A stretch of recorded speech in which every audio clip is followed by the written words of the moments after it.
bonjour à tous. D'abord, la Fédération française du paysage fait sa rentrée 2018 ce matin avec une conférence qui sera dédiée aux démarches paysagères en Europe. Juste quelques mots pour vous dire que la Fédération est en plein élan, à l'aube de la loi Élan, justement. Et donc on est en mutation en fait avec la montée en puissance du titre de paysagiste concepteur. Donc on travaille beaucoup sur cette question-là. On va aussi primer les premiers diplômes DEP, diplômes d'état paysage. On a de relations de plus en plus étroites avec l'IFLA Europe, l'IFLA Monde. Il y a une nouvelle équipe, il y a un nouveau président qui est présent ce matin, Henri Bava.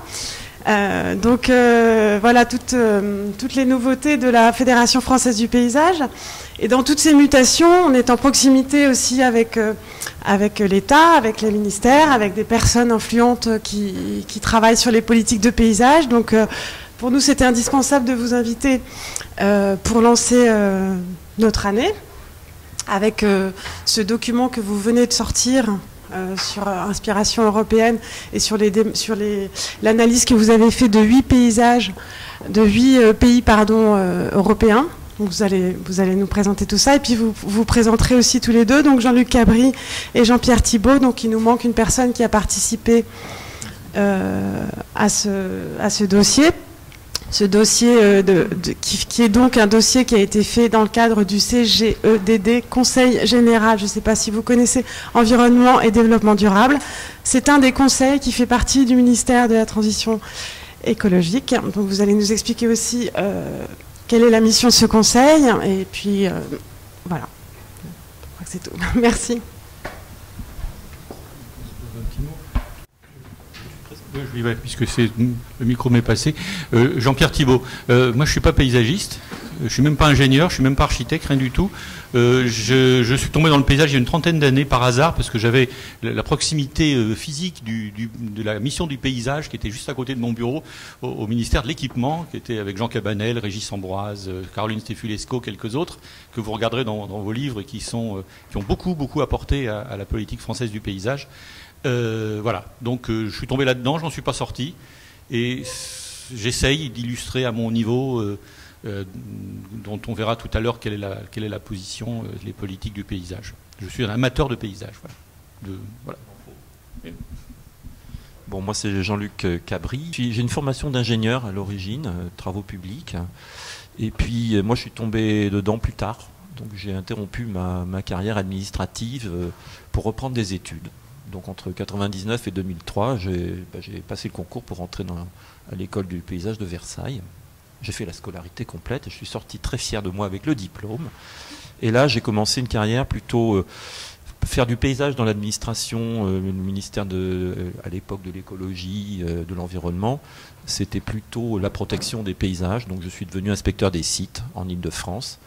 Et puis de là, j'ai été sollicité pour être expert au CGEDD. Donc on va vous expliquer ce que c'est que le CGEDD. Et puis Marie-Christine Soulier, qui est inspectrice générale, qui connaît rien du tout au paysage, qui est juriste, mais qui était passionnée par ces questions, qui nous a pas mal débrouillé un certain nombre de questions, notamment sur la participation du public, sur des questions de législation interne à la France ou sur d'autres pays d'Europe. Voilà, et qui en plus parle très bien l'anglais, donc ça a été fort utile pour certaines missions. Bon, on va peut-être commencer tout de suite. Donc en fait, il s'agit effectivement, comme on l'a rappelé tout à l'heure, d'une commande de la Fédération française du paysage. Alors ça nous semblait un peu difficile de présenter ça, parce qu'on a fait donc un gros rapport, qui fait, je sais pas, j'ai pas regardé, mais il y a quelque chose comme 180 pages. Qui est en ligne, vous pouvez le consulter, hein, vous tapez Thibault, Cabri, CGEDD, Paysage Europe sur votre navigateur préféré et puis vous l'avez. Hein. Donc ça, les rapports du CGEDD sont en ligne. Voilà, ils sont téléchargeables. Il ne faut pas aller sur le site du CGEDD qui est absolument, qui est très peu ergonomique. Vous passez par votre navigateur. Voilà. Donc, qu'est-ce qu'on allait vous dire de plus que ce qu'il y a déjà dans le rapport si vous avez eu le courage de le lire. En plus, ce sont des préconisations qui sont des préconisations internes à l'administration. On va expliquer qui on est Et puis, c'était aussi très très long de parler de tout ce qu'on avait vu, donc faire du tourisme dans les 8 pays, c'était pas non plus évident. Donc on a choisi un angle un peu particulier, qui est celui de vous parler de méthode, plus exactement d'une certaine difficulté qu'on a rencontrée à transposer ce qu'on a vu dans les 8 pays. Enfin, on n'a pas visité 8 pays, mais ce qu'on a vu ou trouvé dans les 8 pays, à le transposer sous forme de préconisation qui pourrait être utile à la politique nationale. Voilà. Donc voilà, on va partir de ça. Donc on va commencer par nous présenter. Alors, première chose, nous ne faisons pas les politiques du ministère. On est un service de conseil, donc on est tout en haut en orange, là. Le CGEDD, c'est le Conseil général de l'environnement et du développement durable, je ne sais même pas. Ça change tout le temps, de toute façon. Là.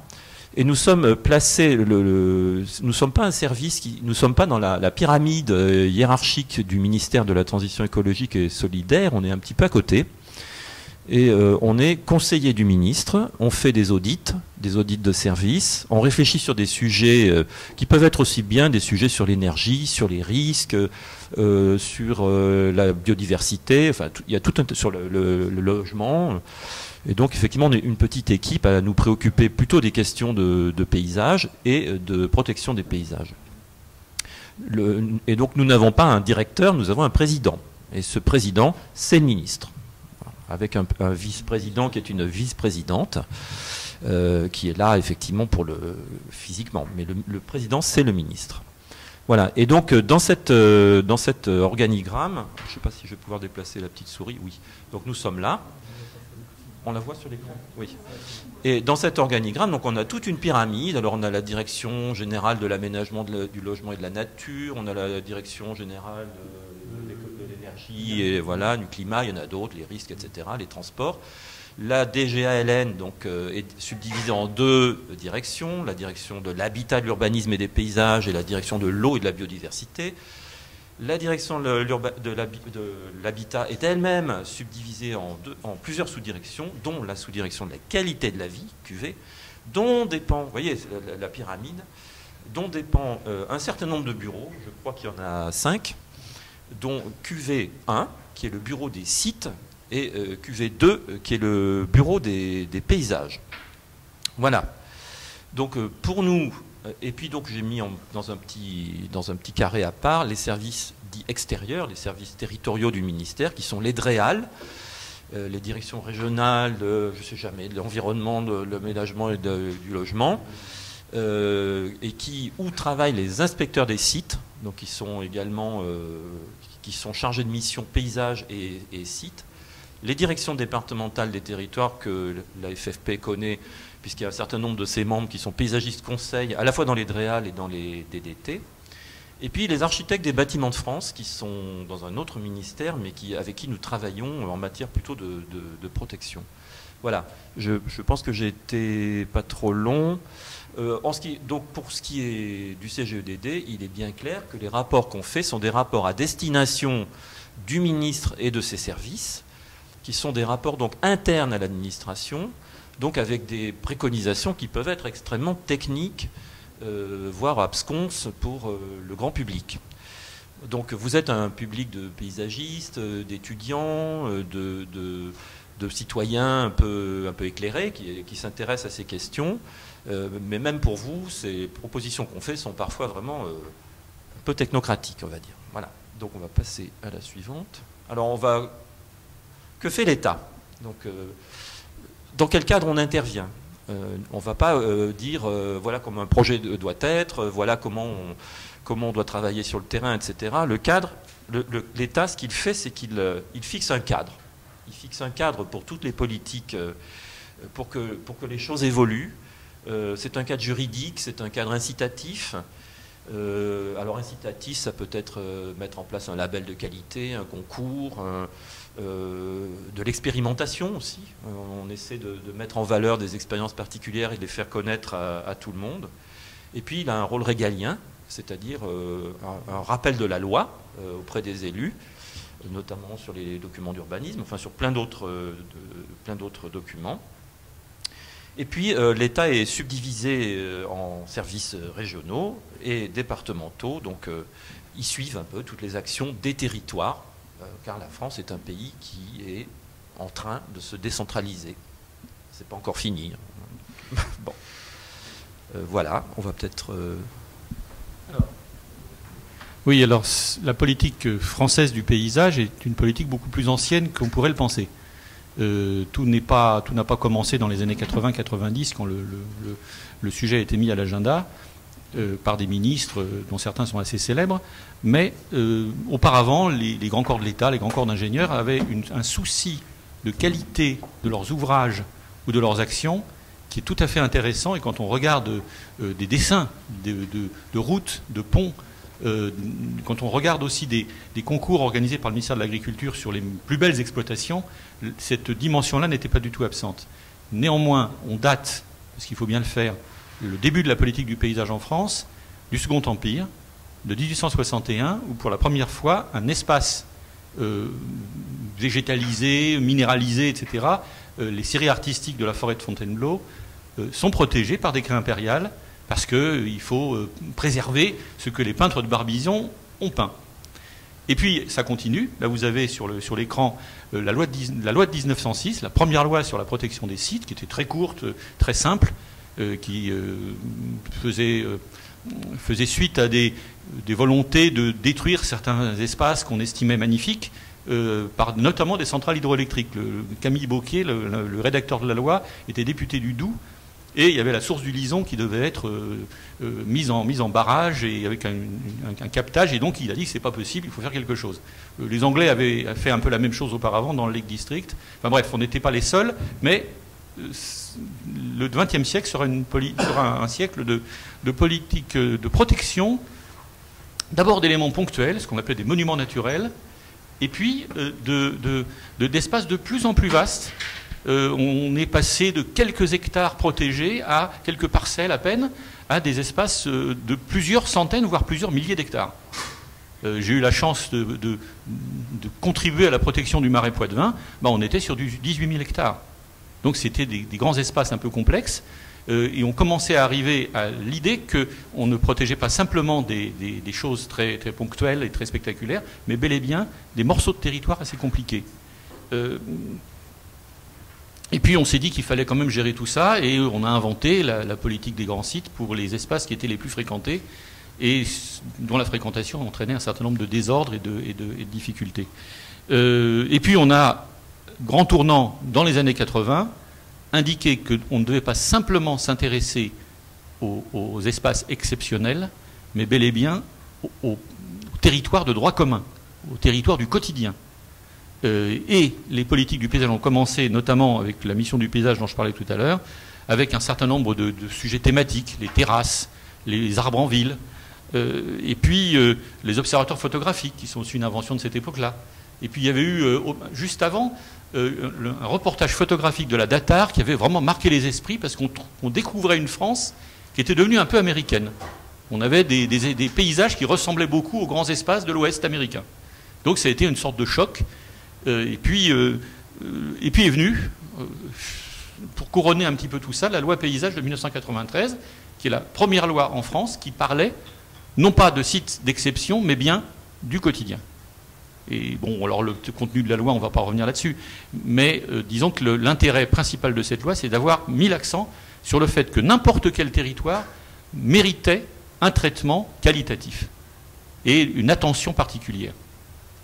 Donc, cette politique française n'a pas été que française, et puis d'autres pays d'Europe avaient fait le même cheminement. Je pense notamment aux Pays-Bas, qui avaient été assez pionniers dans ce domaine, sur la mise en place des polders. Dès les années 30, on a un souci de qualité en même temps qu'un souci technique de protection contre les incursions marines. Et donc on arrive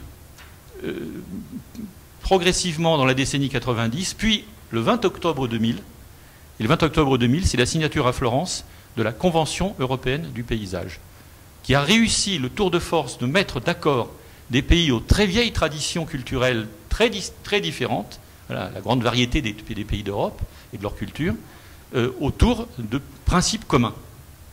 cette Convention européenne du paysage, d'abord, elle réaffirme qu'on doit traiter l'ensemble de l'espace et pas simplement les espaces exceptionnels. Donc elle est à portée universelle. Elle met en place un triptyque important qui est le fondement finalement des politiques publiques de paysage dans l'ensemble des pays signataires, qui est protéger, gérer, aménager. Protéger, gérer, aménager. Le paysage protégé n'est pas quelque chose qui serait mis à part et qui serait quelque chose d'exceptionnel, de particulier, mais bel et bien, il fait partie de ce système structurant de politique de paysage. Et puis gérer, on ne peut pas simplement mettre un territoire sous protection, donc on doit gérer tous les territoires, et on doit aussi les aménager. La Convention européenne contient notamment la définition d'un élément important qui sont les objectifs de qualité paysagère, ce qui suppose une dynamique d'évolution des paysages. Le paysage n'est pas ou n'est plus un espace qui doit être resté le plus possible en place. Et la Convention elle-même définit ce que doit être la protection des paysages, c'est le maintien des caractères significatifs, donc ce qui est vraiment important, et caractéristiques, ce qui les distingue des autres, de certains espaces. Significatifs et caractéristiques. Donc ce n'est pas de protéger ponctuellement un brin d'herbe ou un élément particulier. Donc la Convention européenne du paysage est ratifiée par la France en 2006, ce qui est une bonne moyenne par rapport à la ratification ordinaire de ces textes par les différents pays d'Europe. On n'est pas les premiers, mais on n'est pas les derniers. Et ça devient de ce fait-là, ça s'intègre dans la chaîne des normes juridiques en France, et ça devient, au même titre qu'un certain nombre d'engagements de l'Union européenne, un engagement pris par la France d'appliquer un certain nombre de choses qui sont reconnaître le paysage, avoir une politique de connaissance, avoir une politique de sensibilisation du public, de participation des citoyens aux politiques de paysage. Et puis, surtout, cette convention qui, je rappelle, est dans le cadre du Conseil de l'Europe. Le Conseil de l'Europe, c'est tous les pays d'Europe, c'est pas seulement l'Union européenne, mais ce n'est que les pays d'Europe, c'est donc pas l'UNESCO qui a défini aussi des protections paysagères, de paysages dits culturels. Donc nous sommes bien dans un système de l'ensemble des pays d'Europe, qui vont des pays du Caucase à l'Ukraine, en passant par toute la Scandinavie, Norvège comprise, et jusqu'aux plus petits pays des Balkans, de Malte, etc. Donc tous ces pays-là ont ratifié, deux exceptions pas négligeables, l'Allemagne et l'Autriche, qui sont en dehors pour des motifs qu'on reverra tout à l'heure. Donc aujourd'hui, nous sommes dans ce cadre de travail, et c'est dans ce cadre de travail que nous avons donc décidé de fonctionner et de mettre en place notre investigation.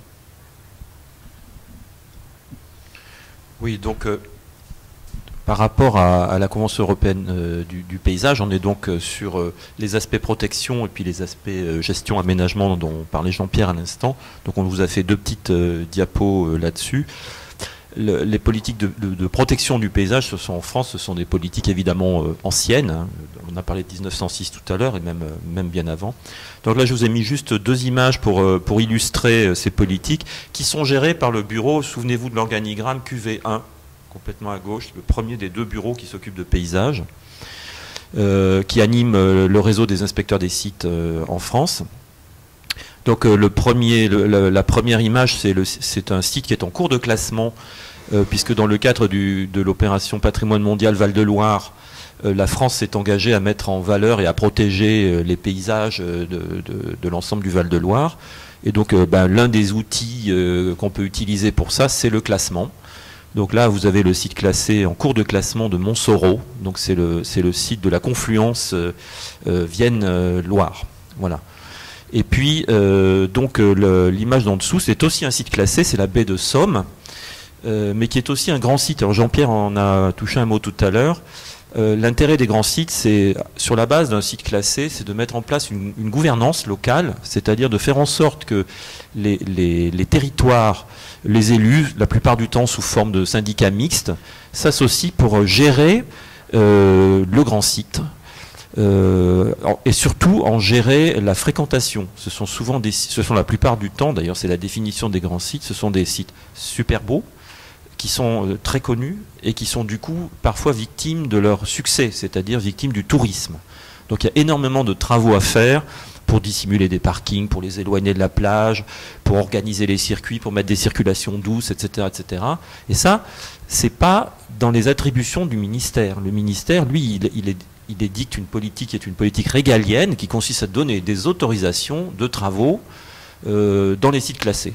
Voilà. On n'interdit rien dans un site classé. Le site classé, il peut évoluer. C'est pas du tout un blocage comme beaucoup de gens pensent. Un site classé évolue, ça pousse, les choses évoluent. Simplement, on souhaite qu'il y ait une certaine qualité, notamment du bâti. Donc, dans le cas des grands sites Betsom, on va plus loin. Enfin, Betsom ou les autres grands sites, il y en a combien? Il y en a 4. Il y a 17 grands sites et puis un certain nombre d'opérations grands sites, c'est-à-dire d'opérations qui visent à obtenir ce label. Voilà. Et puis indirectement, il y a d'autres protections qui ne sont pas gérées par ces bureaux-là, mais qui sont des protections au titre de la nature, tout bêtement. Donc on a des protections comme les réserves de biotopes, il y a Natura 2000, il y a un certain nombre de protections qui ne sont pas destinées à protéger a priori les paysages en tant que tels, mais qui ont un effet indirect sur la protection des paysages. Parfois même, dans la mesure où les lois de protection sont assez anciennes, elles n'ont pas tellement prévu la gestion. On était vraiment dans une protection, c'est l'État qui disait oui ou non. Et ce sont toujours les mêmes lois, 1906 et 1930, elles n'ont pas bougé. Elles ont le mérite d'être extrêmement simples. Donc parfois, on est un peu à la peine pour avoir des outils de gestion. Donc en fait, parfois, il n'est pas inutile d'avoir une protection Natura 2000 sur un site classé naturel, parce que la protection Natura 2000, c'est pas une protection tout à fait, enfin, permet d'avoir une gestion contractualisée sur la base de certains objectifs. Il faut conserver les milieux ouverts parce qu'il y a une orchidée, etc., etc. Il se trouve que c'est exactement ce qu'on voulait, parce que quand on a classé le site, on voulait préserver les vues. Voilà. Donc il se trouve que dans le cas particulier, on a des convergences. Alors. La politique française du paysage, c'est pas facile de la dire en quelques secondes. Disons tout de suite que c'est pas rien. C'est pas anecdotique. Il y a des choses qui se sont faites depuis les années 90 et y compris quand il y avait certaines éclipses où on n'en parlait plus beaucoup. Nous avons aujourd'hui en France 9/10 des départements qui sont couverts par des atlas de paysages. Donc on a un corpus de connaissances, parfois à réactualiser, mais parfois tout à fait intéressante. Quand vous cliquez sur Atlas de paysage de tel ou tel département, vous pouvez bien tomber ou mal tomber, il y en a quelquefois pas du tout, mais quelquefois il y en a qui sont vraiment excellents et qui donnent des références pour toute forme d'aménagement sur le territoire en question. Tout ça par unité paysagère et avec un système qui est à peu près normalisé, avec une méthode nationale pour définir les unités paysagères, les structures paysagères, les éléments de paysage. On a beaucoup progressé dans cette façon de connaître et d'analyser. L'enseignement du paysage, bon, je ne vais pas vous faire un long discours là-dessus, simplement vous dire qu'il est dans le processus de Bologne, la licence master doctorat au niveau master, partout, et qu'en 2014, le diplôme d'État a permis de normaliser cette formation avec quelques difficultés de mise en œuvre, mais enfin bon, disons qu'il y a eu cet effort qui a été fait pour que dans l'ensemble des écoles, il y ait un diplôme unique avec des recrutements et des formations qui soient suffisamment précises en termes à la fois de savoir-faire et de connaissances académiques. On a des initiatives locales auxquelles l'État incite, qui sont notamment les plans de paysage, c'est-à-dire analyser un territoire, réaliser des opérations un peu exemplaires et puis inscrire dans les documents d'urbanisme ce qui a été décidé comme orientation principale. Et on va bientôt juger le 22 octobre le 5e appel à projet. On aboutira à une centaine de plans de paysage actifs rassemblés dans un club de plans de paysage. Donc ça, c'est un acquis intéressant. De même que la sensibilisation du public, on y reviendra, elle n'est pas négligeable. Il y a eu des concours photos publics. Le dernier, c'était en 2013. Alors, c'est pas facile forcément à organiser, mais ça fonctionne. Il y a eu une belle exposition intéressante et qui a eu beaucoup de succès à la BNF en décembre-janvier dernier. Donc, le paysage était sur tous les murs du métro. Bon, c'était intéressant de voir ça. L'expo avait beaucoup enfin, elle faisait parler, voilà, elle faisait parler. Et puis on a dans la loi biodiversité du 8 août 2016, un titre paysage qui formule pas mal d'avancées. D'abord, la définition européenne que vous connaissez tous par cœur, mais que vous devriez tous connaître par cœur, parce que c'est la seule définition positive de paysage qui existe dans le droit. Je suis un peu juriste au départ, donc bon. Partie de territoire tel que perçu par les populations et dont le caractère résulte de facteurs naturels ou humains et de leurs interrelations, auxquelles le législateur a ajouté l'adjectif dynamique, l'interrelation dynamique. Il a montré que ce n'était pas figé. Voilà. Donc, de même que, mine de rien, on a reconnu que les parcs naturels régionaux, quand même 24% du territoire français, devaient explicitement s'occuper de paysages, ce que parfois les naturalistes leur contestaient en disant « Ah, c'est pas votre cœur de métier, vous êtes naturel d'abord ». Les CAUE, institution très originale, très intéressante et très ductile, interdisciplinaire, ont explicitement désormais une compétence paysage qui ne leur était pas reconnue dans la loi de 77 qui les avait créées. Donc, les politiques françaises de paysage ne sont pas négligeables. Elles sont importantes, il y a des choses qui se passent. Mais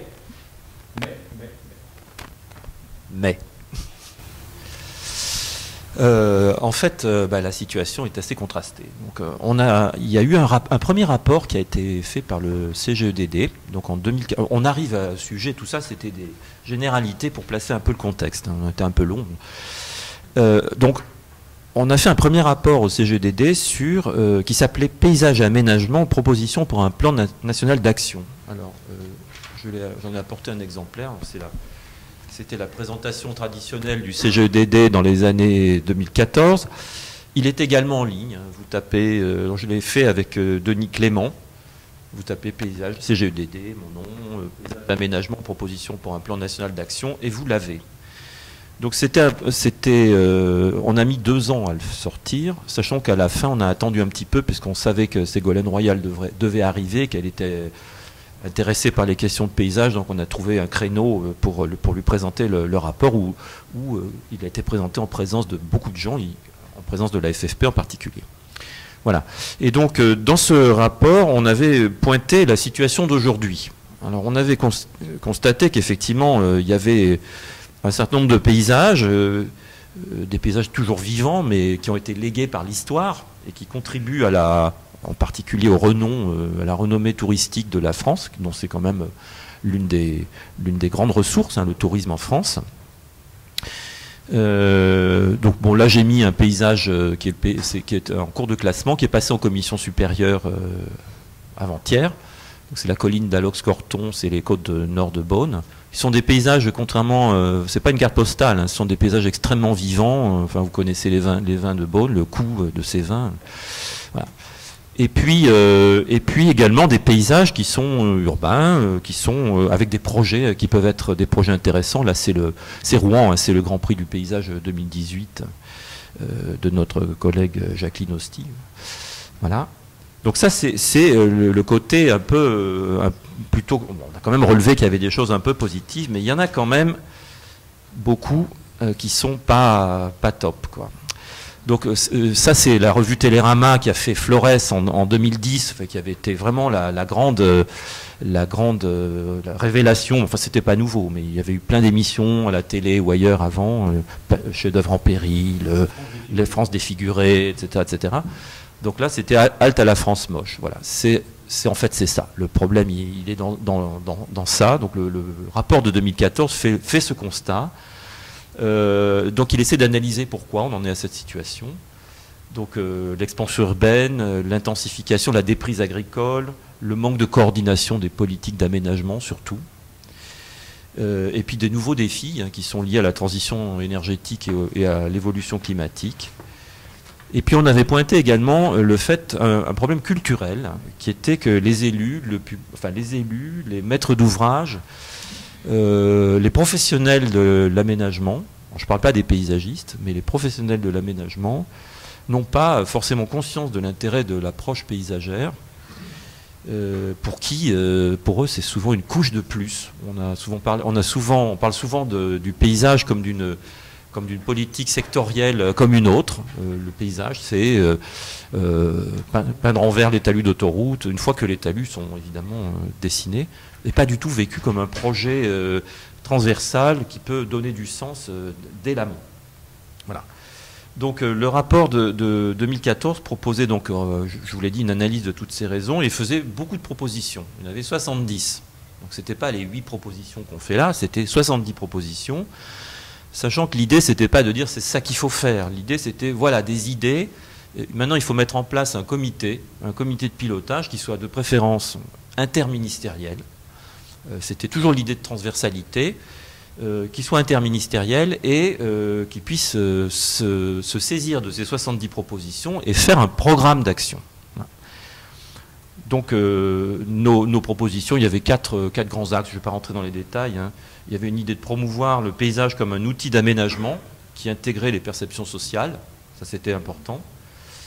Le développement de la culture du paysage auprès de tous, y compris du grand public, et puis des acteurs publics également. Le paysage et l'aménagement opérationnel, et puis évidemment il y avait une dimension politique. C'était affirmer que le gouvernement veut s'emparer de la question. Ce qu'a fait Ségolène Royal pendant le temps qu'elle a été là. Voilà. Donc par rapport à notre rapport de 2014, on a donc abouti à... le rapport lui-même a abouti à quelques annonces politiques. Donc là, il y a eu la création de la chaire énergie et paysage à l'ENSP de Versailles. Je ne sais pas si c'était directement lié au rapport, mais enfin c'était, disons, contigu. Et puis donc de renforcer quelques politiques existantes et puis de remettre le paysage dans l'agenda gouvernemental. Le rapport, il mettait en avant le contexte socio-culturel du pays, comme je l'ai dit, et il préconisait une comparaison avec d'autres pays. Voilà. Donc voilà comment est né le rapport dont on est en train de vous parler, pour voir ce qu'ils avaient mis en œuvre, et puis voir si le contexte y favorisait des politiques de paysage. Alors on pense toujours qu'à côté l'herbe est plus verte. Donc là je vous ai mis 4 photos, alors on va faire peut-être un petit quiz. Alors en haut à gauche, c'est quel pays d'après vous? L'Irlande. En haut à droite. En bas à gauche. Ou l'Italie? Ouais. Et en bas à droite. Pourquoi la Suisse? Alors moi, on me dit toujours la Suisse, c'est ripolliné, c'est vraiment... C'est incroyable cette photo qui est une vraie photo. On a l'impression qu'elle sort d'un jeu vidéo. Enfin, c'est... Bon, on n'a pas trouvé mieux. Voilà. Il y en a une encore plus belle. Voilà. Donc, notre rapport. Donc, notre rapport, celui qui est en ligne, donc il est ici. Donc, je vais vous le détailler un petit peu. On a commencé par faire pas mal de recherches bibliographiques. On s'est fait aider par le Conseil de l'Europe. Donc ici, on tient à remercier Maglone Desjans-Ponce du secrétariat du Conseil de l'Europe à Strasbourg, qui nous a beaucoup aidé sur la question. Et puis, on a participé à une réunion de la Convention européenne du paysage qui avait lieu à Erevan, en Arménie. Voilà. Puis alors, pour des questions de moyens, bon, on n'a pas pu visiter évidemment tous les pays d'Europe. Donc on s'est intéressé à 8 États, dont tous, on a vu, n'ont pas signé la Convention.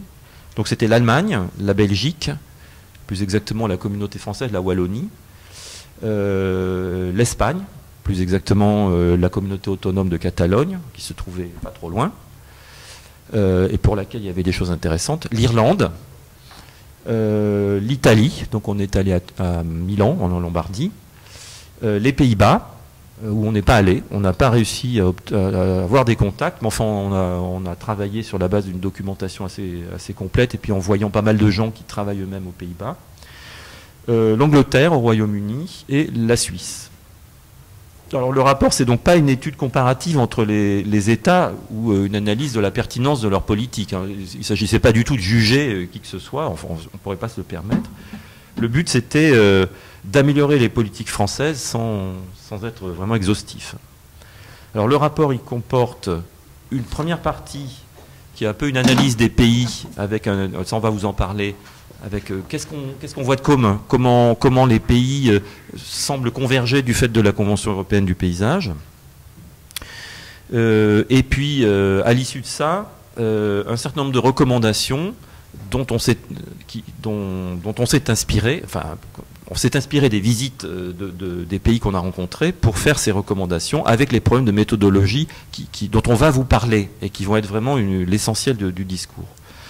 Et puis en annexe, donc ça prend 50-60 pages, donc ça c'est le rapport, le corps du rapport.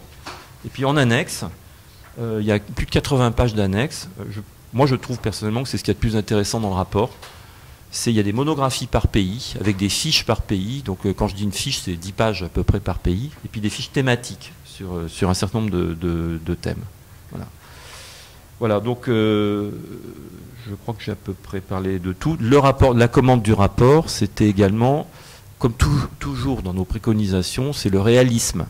C'est-à-dire il faut que ça coûte rien, il faut que ça soit admissible culturellement par les services de l'État à qui on va faire ces préconisations. Donc il y a tout un travail diplomatique pour peser les mots et pour peser le réalisme des propositions qui n'est pas forcément difficile, qui est plutôt difficile.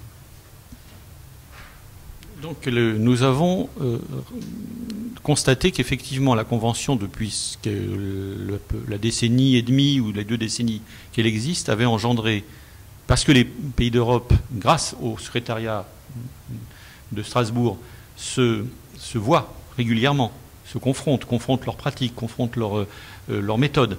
Et donc, ça aboutit fatalement à des convergences. Et dans 2 domaines. Premier domaine, les conceptions paysagères entre les pays d'Europe se rejoignent. C'est assez étonnant dans 3 domaines. Hein. Le premier domaine, c'est la définition. On a parlé tout à l'heure de la définition, je ne vous la redis pas, vous la connaissez, partie de territoire, etc. Cette définition, elle est adoptée quasiment mot pour mot dans la plupart des lois, des documents officiels, des brochures, des sites internet, des ministères de nos voisins qui s'occupent de paysages. On va sur le ministère italien des affaires culturelles, des biens culturels, on clique sur paysage, hop, aussitôt on voit la définition de la Convention européenne, la même que la nôtre. Donc c'est quand même important parce que c'est de là que partent finalement les politiques.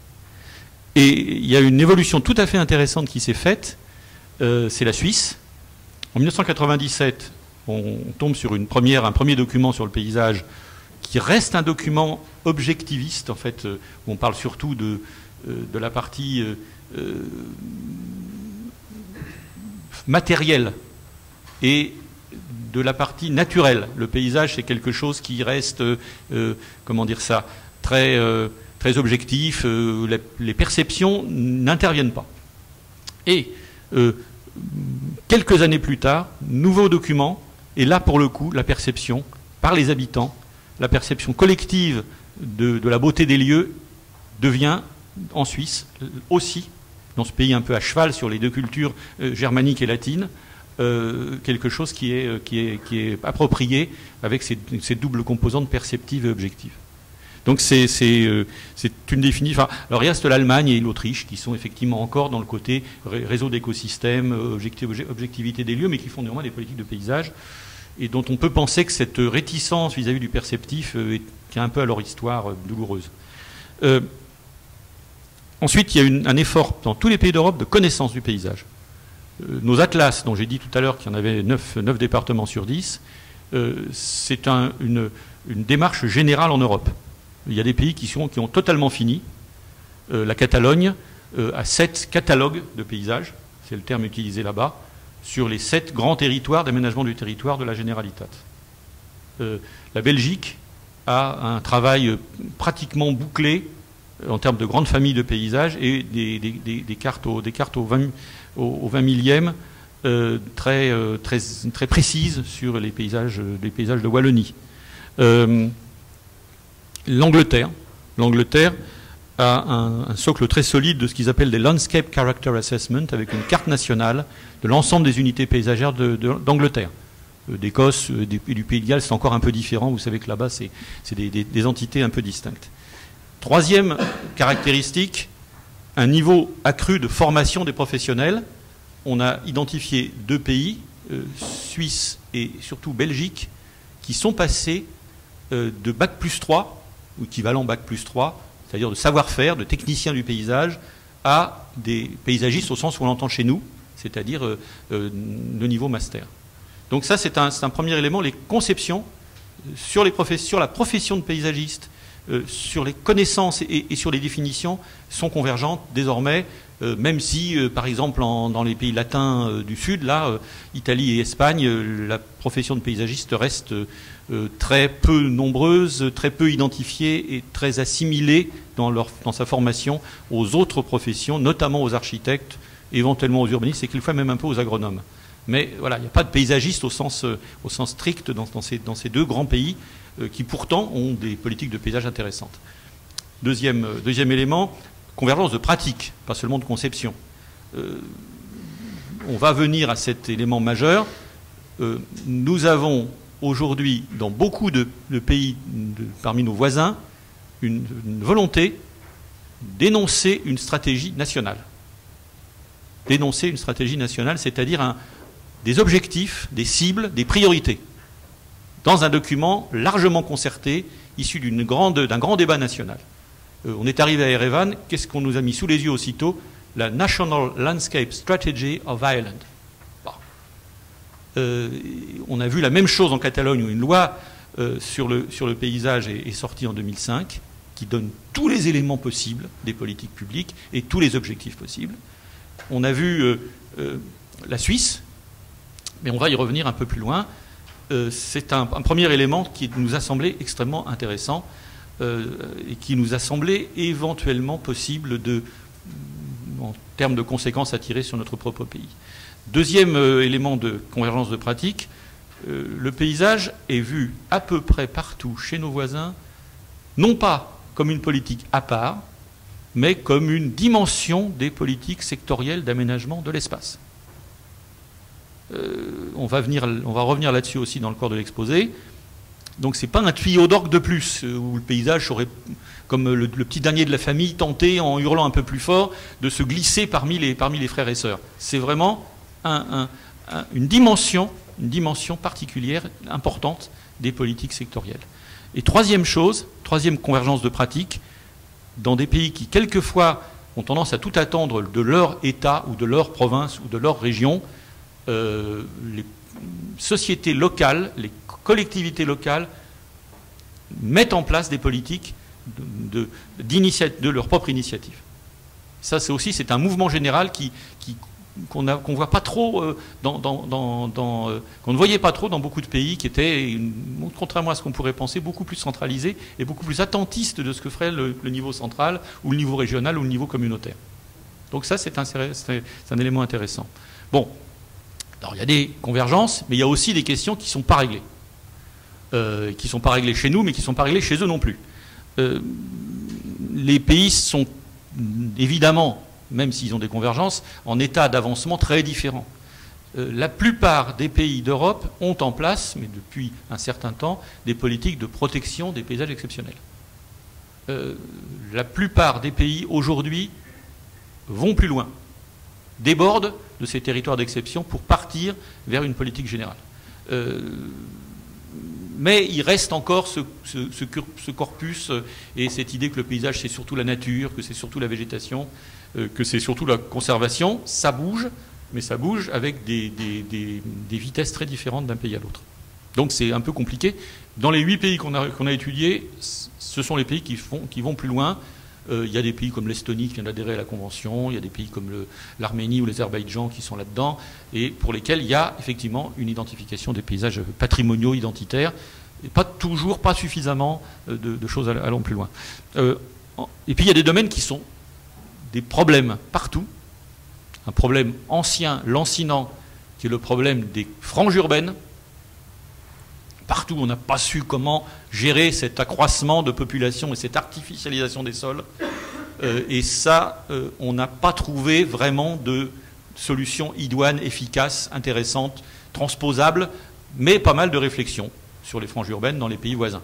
Ça nous rassure un peu, mais en termes opérationnels, on n'est pas encore là où il faut. Et puis, encore plus curieux, la transition énergétique, avec ce qu'elle apporte en équipements nouveaux, intrusifs dans les paysages, qui sont les dispositifs d'énergie renouvelable, les éoliennes, les fermes photovoltaïques, peut-être même aussi les méthaniseurs.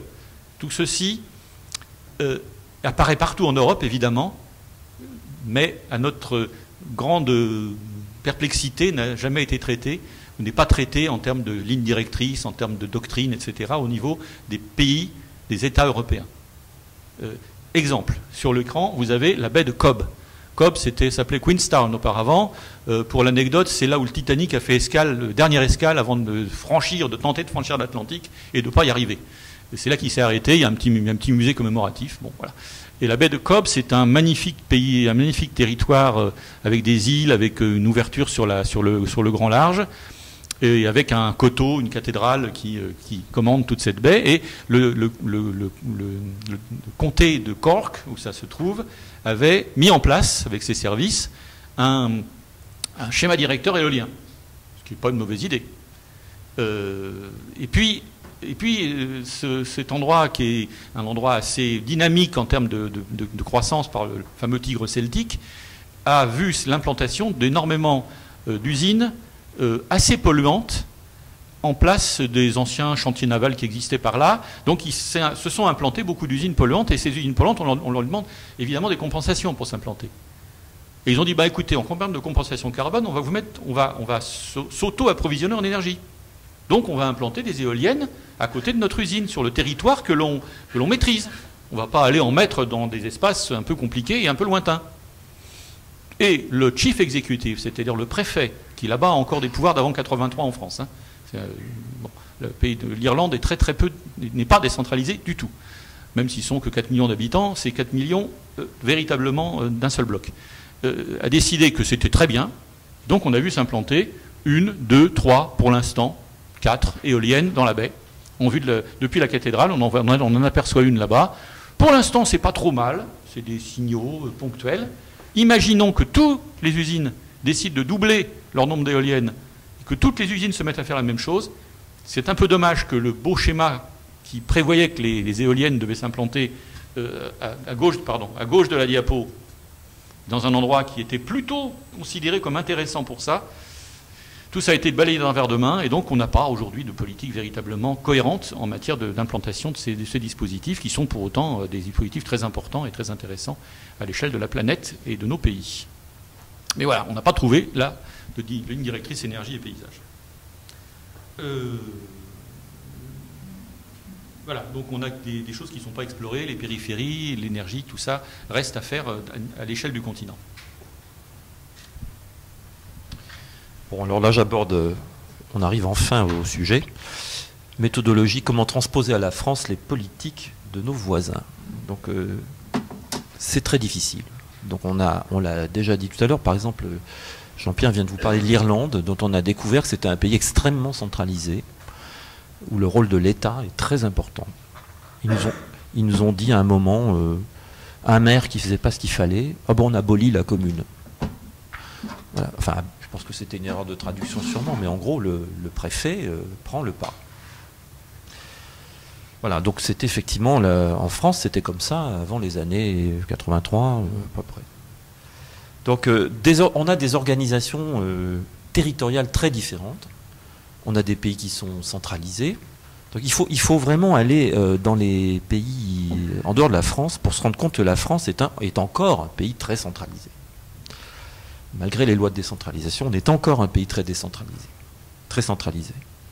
Bon, il y a des pays fédéraux, comme l'Allemagne, la Suisse, et puis il y a des pays qui sont à forte composante régionaliste, donc plutôt l'Espagne, la Catalogne, enfin l'Espagne avec la Catalogne, la Belgique évidemment, avec un statut très compliqué, puisqu'il y a à la fois des régions géographiques et des communautés qui se regroupent, qui sont pas géographiquement les mêmes. Et puis l'Italie, où il y a effectivement une importance des régions qui est grande, peut-être moins qu'au niveau des communautés autonomes d'Espagne. Mais voilà.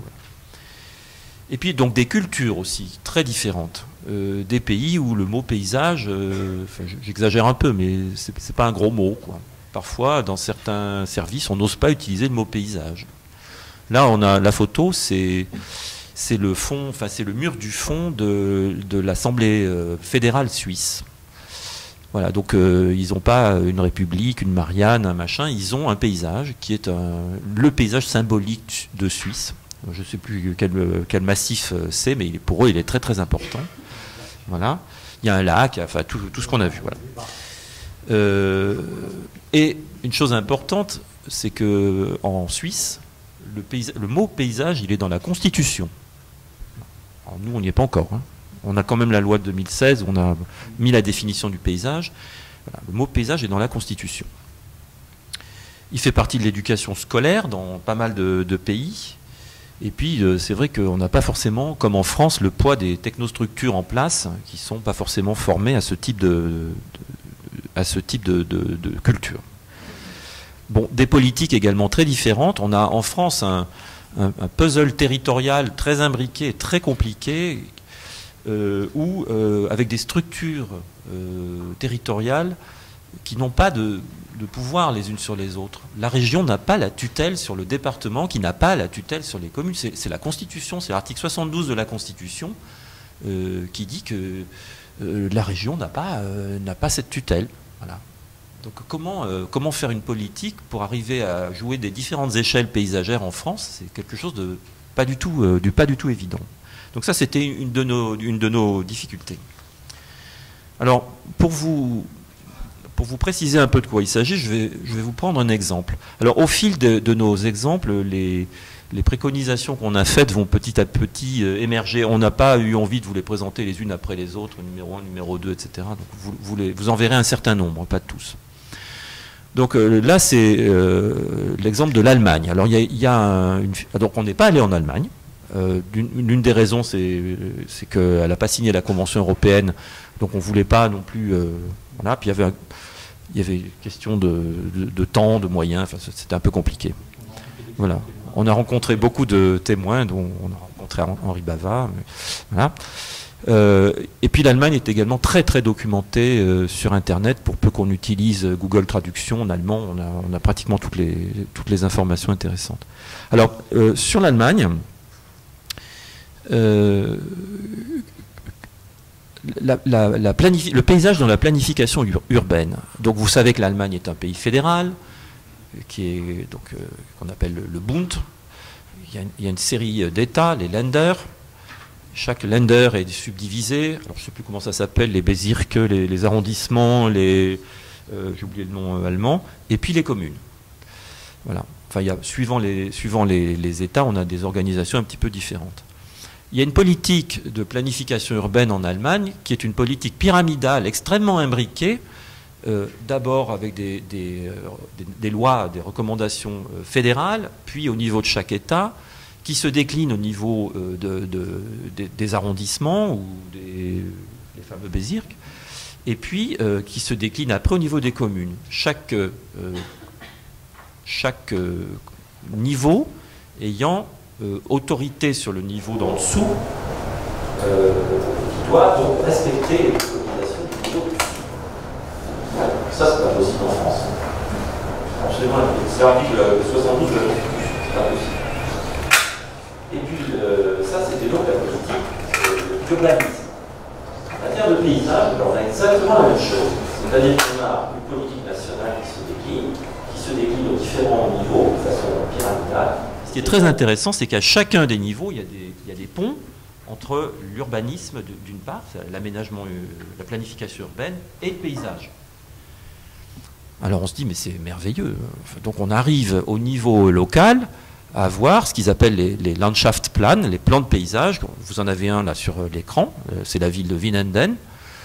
Quand on voit ce plan de paysage, ça n'a rien à voir avec ce qu'on appelle plan de paysage chez nous. Jean-Pierre vous en a parlé tout à l'heure. Un plan de paysage, on réunit un territoire, il travaille sur il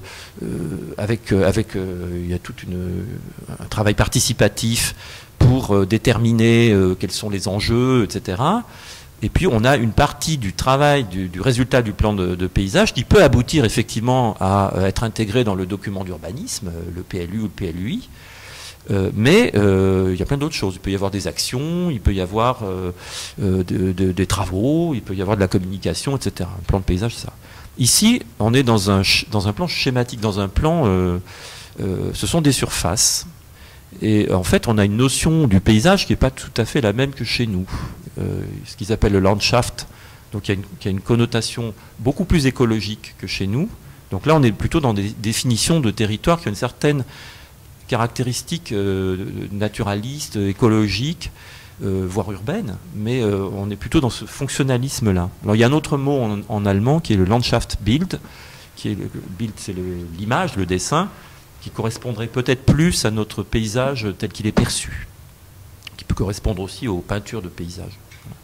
Donc effectivement, avec une telle vision, une telle définition du paysage, c'est peut-être plus facile de mettre en place des correspondances à différents niveaux, compte tenu du fait qu'on est c'est des cartes, c'est des successions de cartes. Donc quand vous allez voir un plan de paysage, vous avez une succession de dimensions qui sont de la cartographie qui est empilée. Il y en a 15, 20, 30 cartes qui sont empilées. Voilà. Donc, vous voyez la difficulté qu'on peut avoir par rapport à notre organisation. Nous, la région ne peut rien dire au département, qui ne peut rien dire, etc. En plus, les atlas de paysage en France, ils sont faits essentiellement à l'échelle du département, même s'il y a certaines régions qui ont choisi une échelle régionale. On n'est pas du tout à la bonne échelle. Enfin, on y reviendra. Sur les atlas, on y reviendra. Donc, on aboutit à une préconisation qui apparaît totalement surréaliste. Assurer la continuité entre connaissances et actions dans les démarches paysagères en prenant mieux en compte les orientations issues des atlas de paysage, etc. Comment ? Je voudrais lire.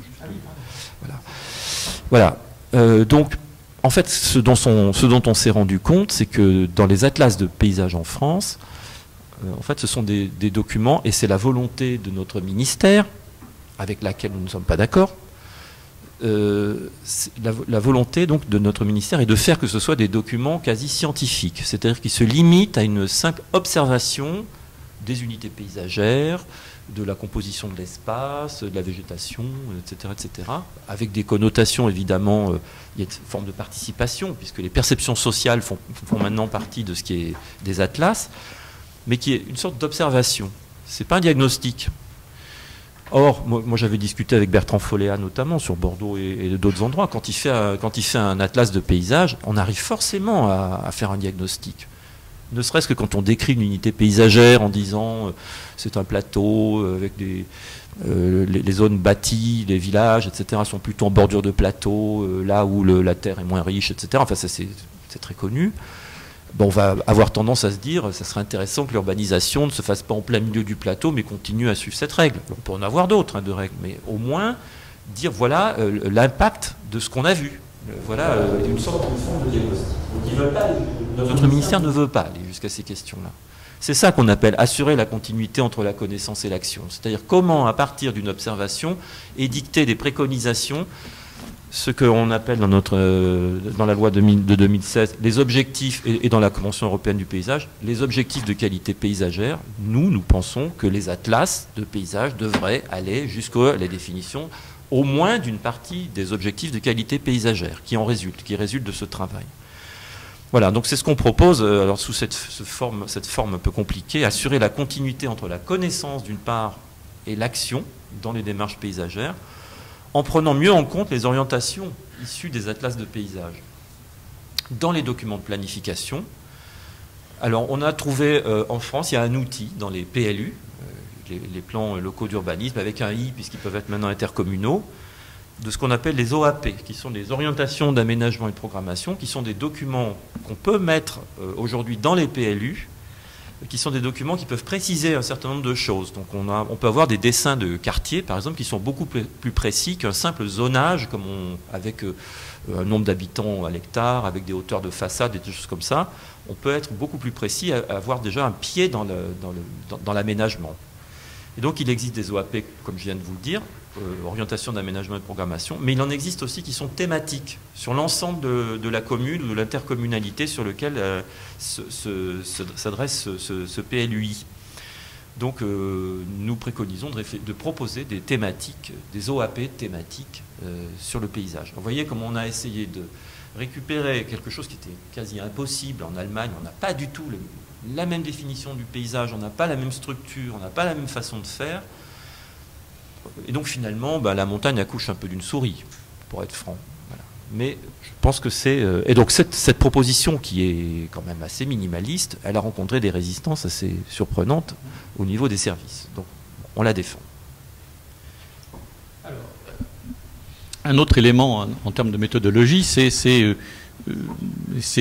comment renforcer, ce qui est un objectif général de la Convention européenne du paysage, l'éducation et la sensibilisation au paysage.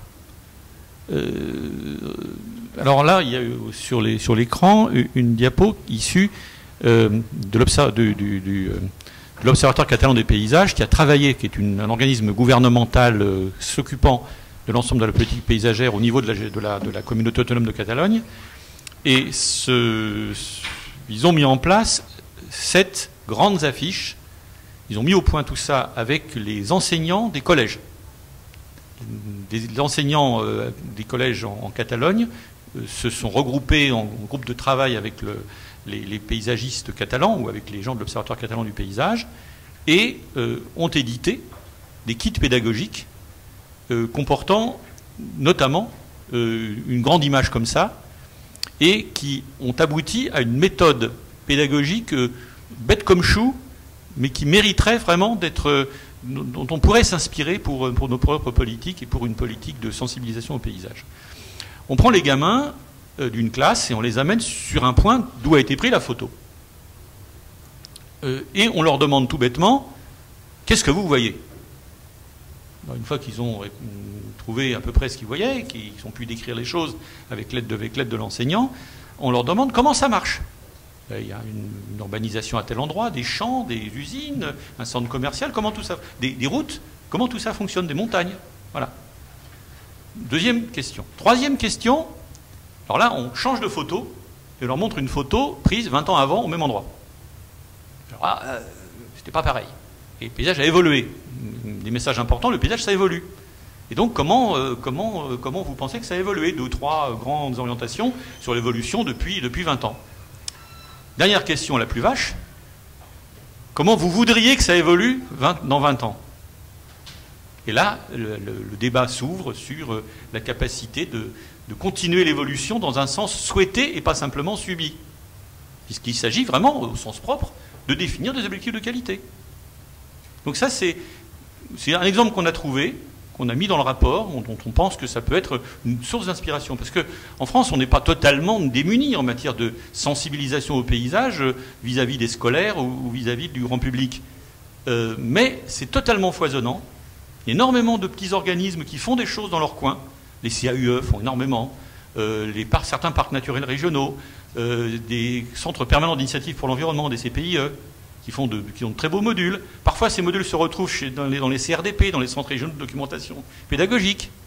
Et puis, les enseignants font des choses dans leur coin, puis d'autres pas. D'autres font des classes de nature. Enfin, voilà. On n'a pas véritablement, et on aimerait, ça fait partie de nos préconisations, que puisse être mené au moins un inventaire de ce qui se fait, et puis qu'on en tire, non pas un programme pédagogique au sens français, là, très, très normé et très précis, mais au moins des lignes directrices et puis un ciblage des gamins qu'on aimerait bien voir sensibiliser au sujet. Bon. Deuxième, donc entamer des discussions avec le ministère de l'Éducation nationale là-dessus, ça serait très bien. Ensuite, dans les observations ce qu'on a pu observer et dont on tire des préconisations directement, on revient, parce que c'est pour nous un sujet que vous avez remarqué important, sur ces stratégies nationales interministérielles du paysage, qui suivent, dans tous les pays où il y en a, un débat public approfondi avec l'ensemble des acteurs. Et je vais vous égrener les dates et les lieux où on a observé ça. Conception paysage suisse, 1997. 97. Conception paysage suisse. Catalogne, 2005. La loi du paysage, qui donne les priorités, les orientations, les outils. Les Pays-Bas, Agenda Landskap, 2008. Agenda, ça veut bien dire ce que ça veut dire, c'est vraiment comment on fait, quand on fait, avec qui on fait, et par quoi on commence. En Irlande, je vous en ai parlé, la National Landscape Strategy. Et enfin, la dernière née, mais intéressante parce qu'elle est dans un grand pays un vaste pays, comparable en taille au nôtre. Les autres étaient un peu plus petits.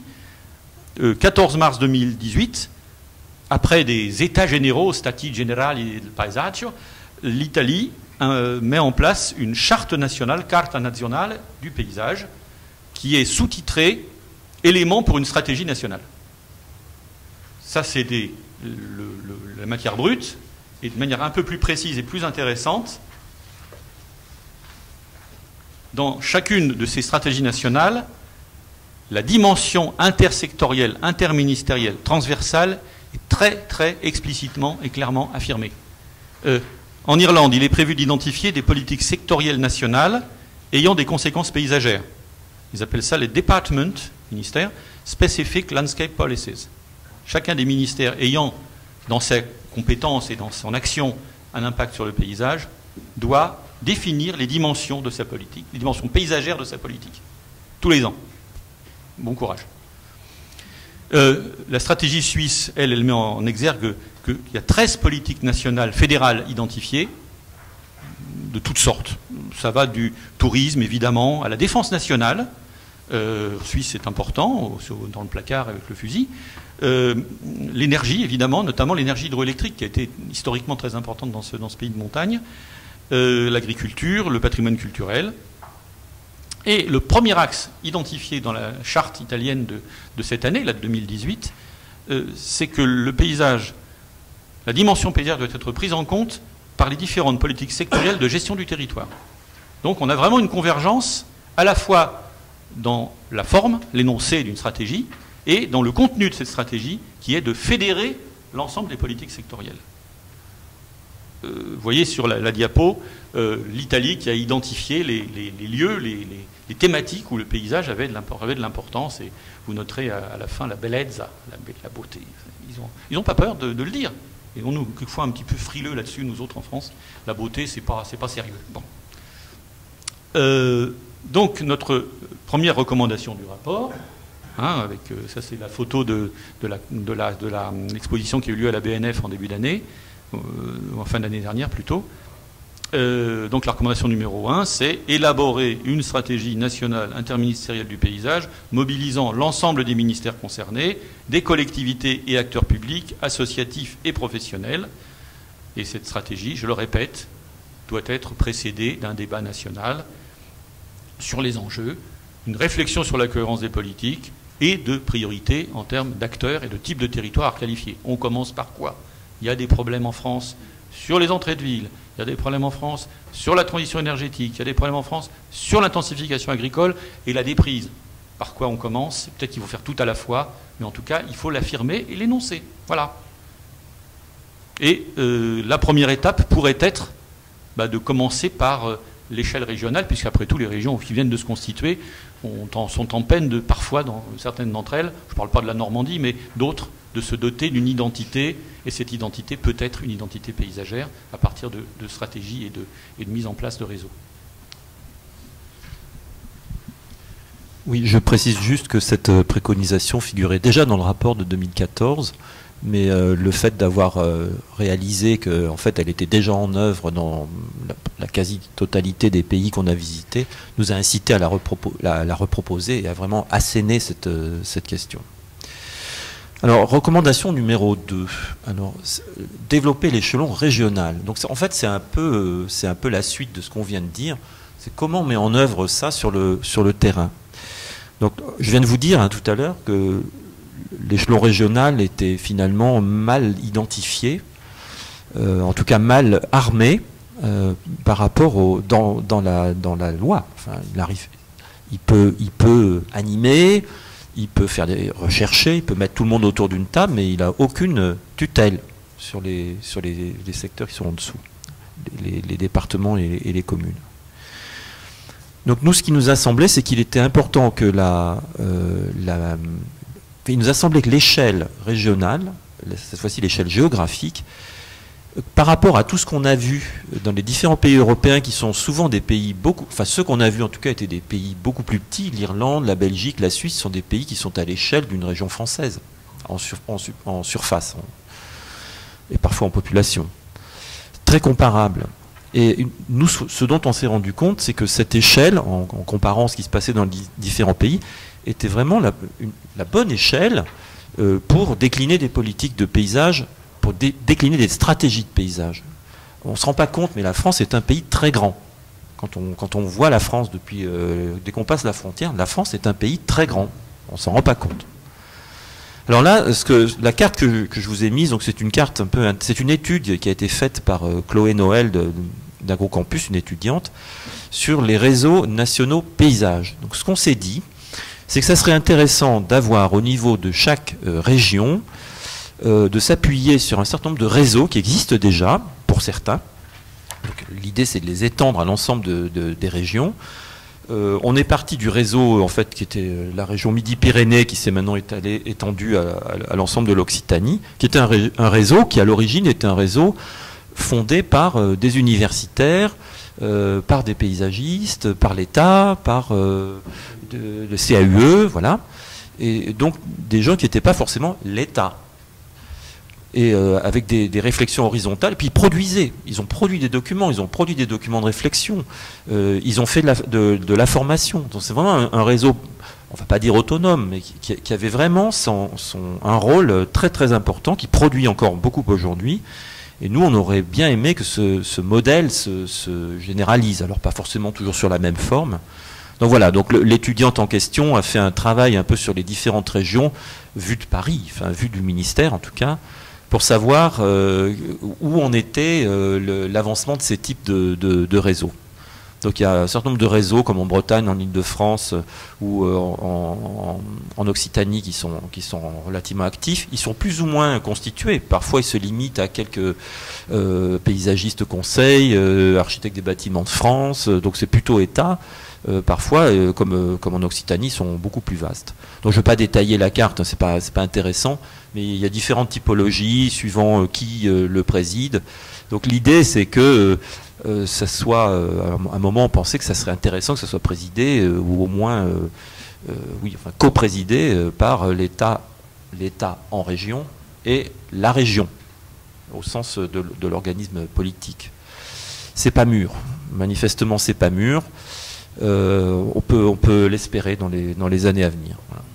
Ça bouge un peu. Donc en fait, en gros, notre préconisation, donc vous voyez comment la perception qu'on a eue en Europe était beaucoup plus, cette fois-ci, il y a une idée d'échelle qu'à une idée de contenu vraiment. Voilà. Donc faisons évoluer les textes pour accroître les compétences des régions en matière de paysage. Donc ça c'est vraiment à faire. Actuellement, il existe des schémas régionaux d'aménagement, de développement durable des territoires, les SRADET, qui incluent une grosse dimension biodiversité, mais aussi transport, aussi social, etc., territorial. Le mot paysage n'y figure pas, ou très peu.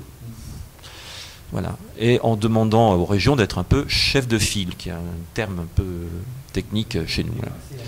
Et puis en mettant donc, en incitant les régions qui ne l'ont pas encore fait à mettre en place un réseau paysage, dont on pense que ça serait vraiment un outil, un relais indispensable à la bonne échelle pour les politiques nationales du paysage. On ne fait pas de paysage s'il n'y a pas des professionnels qualifiés pour ça. Même si le paysage, ça fait appel à l'ensemble des compétences citoyennes, pour autant, il faut que ces compétences soient un petit peu ordonnées et bénéficient de la compétence un peu plus forte d'un certain nombre de gens formés pour ça. Donc l'importance pour nous dans tout le rapport, c'est d'avoir un gros volet sur les professionnels, à la fois sur leur formation. Ça, j'en ai déjà parlé en termes de convergence en Europe, sur le fait qu'on soit passé de Bac plus 3 à Bac plus 5 à peu près partout, sur le fait qu'on ait, dans la plupart des pays, sauf l'Italie et l'Espagne, je le répète, un véritable cursus qui est à la fois académique et de savoir-faire. Donc c'est important d'avoir une formation. En France, on n'est pas trop mauvais. On va voir tout à l'heure à la fois les nombres, la quantité de paysagistes par rapport à d'autres pays. Et on n'est pas trop mauvais. Peut-être il manque peut-être un ou deux éléments de formation dans des régions qui en sont un peu orphelines. L'ancrage régional est important. Versailles, Marseille, Angers, Blois, pas trop loin l'un de l'autre, Bordeaux, Lille, le Grand Est, où il est, bon, au passage. on passe peut-être directement pour aller plus vite à la diapo suivante. Les organisations professionnelles, on a trouvé un bel exemple. En franchissant la Manche, alors manque de bol, ils sont en train de partir de l'Europe, mais c'est quand même là qu'on a trouvé ce qui était sans doute le plus structuré. Le Landscape Institute. Landscape Institute, il a été créé en 1929. C'était l'époque où en France, on n'osait même pas penser qu'on pouvait faire autre chose que protéger des monuments naturels. Et c'est un organisme professionnel des landscape architects, des paysagistes, qui sont formés dans un paquet d'instituts et d'universités anglaises. Et c'est un Royal Chartered Body, c'est-à-dire, en France, ça s'appellerait un organisme reconnu d'utilité publique, parce qu'il est chargé, ce sont ses statuts, de promouvoir la profession du paysage au profit de la société tout entière. Donc il publie des brochures de doctrine tout à fait intéressantes. On parlera tout à l'heure de la santé du paysage, ils sont très pionniers dans ce domaine. Ils organisent un grand prix annuel. Ils mènent une prospective sur les enjeux et les débouchés de la profession. Ils ont un slogan, une sorte de mot d'ordre général qui dit « Inspiring Great Places ». On fait les beaux territoires, c'est nous qui les inspirons. C'est le boulot du paysagiste. Et il n'est pas obligatoire d'en être membre pour exercer, certes. Mais si on n'y est pas, on a un peu de mal à avoir des commandes. Donc dans les faits, la quasi-totalité des gens qui sortent des écoles passent. Ils sont 5391 en mars dernier, quand on y est passé. Ils étaient ce nombre-là, donc c'est très précis. Et c'est des Chartered Members of the Landscape Institute. Et ils passent un examen pour entrer au Landscape Institute. Alors, le Landscape Institute prépare à l'entrée en son sein des jeunes diplômés, mais les jeunes diplômés doivent passer au bout de 2 ans après leur diplôme un examen pour entrer là-dedans. Mais c'est en même temps une puissance assez forte en termes de conseil aux autorités publiques en matière de paysage. Et ce qui est aussi intéressant, c'est que les membres du Landscape Institute sont à peu près partout, du côté de la maîtrise d'œuvre des agences, etc., mais aussi du côté de la commande, de la prise de commande, dans la maîtrise d'ouvrage. On verra un peu plus loin qu'ils sont auteurs directs, enfin les membres du Landscape Institute, de lignes directrices de politique publique tout à fait importantes en matière de planification de l'espace en Angleterre. Donc voilà, évidemment, l'arrière-plan n'est pas le même, l'histoire n'est pas la même, la culture n'est pas la même, la sensibilisation générale. En Angleterre, le paysage, c'est un truc qui est quand même très pris au sérieux. Mais ça peut être intéressant de regarder comment ça marche, ce qui se passe, quelles difficultés ils rencontrent, etc. Donc voilà, je pense là pour le coup, la comparaison n'est pas une transposition à l'identique, mais est quand même un élément de référence qui peut être intéressant. Voilà, ça c'est l'histoire du Landscape Institute. Bon, on va peut-être essayer d'accélérer avant que tout le monde s'en aille. Je ne sais pas si c'est à cause de l'heure qui tardive déjà. Voilà, donc on va essayer d'accélérer. Alors, bon, on a presque fini. Oui, donc on voulait vous montrer ce tableau qu'on a mis dans notre rapport, qui est un peu un comparatif des professions dans les différents pays. Alors, ce tableau, je vous le dis tout de suite, ce tableau ne veut rien dire. Voilà. Il est faux, archi faux, mais il donne une idée. Donc quand on a, au début on ne voulait pas le faire, ce tableau, on nous a demandé, on a insisté au niveau du CGEDD pour qu'on le mette, donc on a mis plein de parenthèses, de guillemets, de bémols, etc. Je vous lis les quelques lignes du rapport où on commente, on dit « Ces chiffres ne donnent toutefois qu'un ordre d'idées, ils ne sont pas homogènes. » Et donc à interpréter avec beaucoup de prudence. L'inscription des paysagistes à une association ou à un ordre n'est pas nécessaire dans tous les pays pour exercer. Les associations peuvent comprendre des paysagistes non actifs, des chômeurs, des retraités, des étudiants. Les paysagistes du secteur public sont parfois comptés, parfois non. En Italie, le nombre de paysagistes en tant que tel, alors vous voyez qu'il y a en Italie, pays quand même de la beauté, des paysages, etc., il y a 125 adhérents. Il n'y a pas 125 personnes qui s'occupent de paysages en Italie. Donc en fait, il faut voir qu'en Italie, par exemple, la profession d'architecte et géographe a la possibilité de faire des projets de paysage, et puis il y a une espèce de mainmise sur la profession. On a les architectes qui sont... l'aspect bâti, l'aspect minéral des villes est très très important. Qu'est-ce que j'ai dit d'autre? Et donc en Italie, effectivement, beaucoup de projets de paysage sont réalisés par des architectes. Alors ce qu'on s'est amusé à faire, c'est à faire un quota par habitant.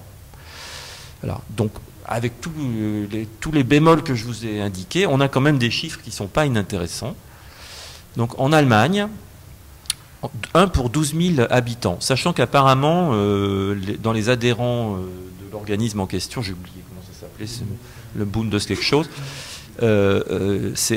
il y a pas mal d'adhérents qui sont pas... Enfin, il n'y a pas les adhérents du secteur public. Le secteur public n'est pas dans les adhérents du syndicat.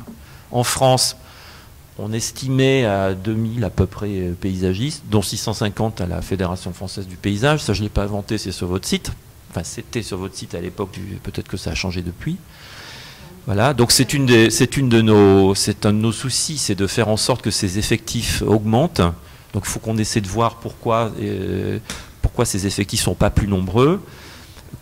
Qu'est-ce qu'on peut faire pour améliorer la situation et pour que la FFP soit vraiment une force de proposition, de réflexion, peut-être un lobby aussi, beaucoup plus important. Donc nous pensons que c'est à l'image un peu de ce que fait le Landscape Institute en Angleterre. Donc on a 1 pour 33 000 habitants, sous réserve de la validité des chiffres. Voilà, donc en Irlande, finalement, 1 pour 47 000, en Italie, 1 pour 400 000, mais je vous ai dit que ça ne veut absolument rien dire. Donc la situation, évidemment, en Angleterre, c'est 1 pour 14 000, comme la Suisse. Donc la Suisse, qui a effectivement une association très active. Voilà. Et puis en Belgique, où la profession est en train de monter, en capacité, comment dire, non seulement en puissance, mais aussi en niveau d'études, puisqu'ils sont passés maintenant au niveau master. Voilà. Donc notre proposition, afin de démultiplier l'expertise paysagère sur le territoire, suscitait la montée en puissance des représentations, des organisations représentatives des paysagistes. Naturellement, on reste assez vague puisque c'est un rapport administratif. Mais enfin, voilà. Vous avez entendu, je pense, la FFP, le message. Donc nous, on est prêts en tout cas à travailler avec vous sur cette question. On est presque au bout. On va passer vite les 2 prochaines diapos.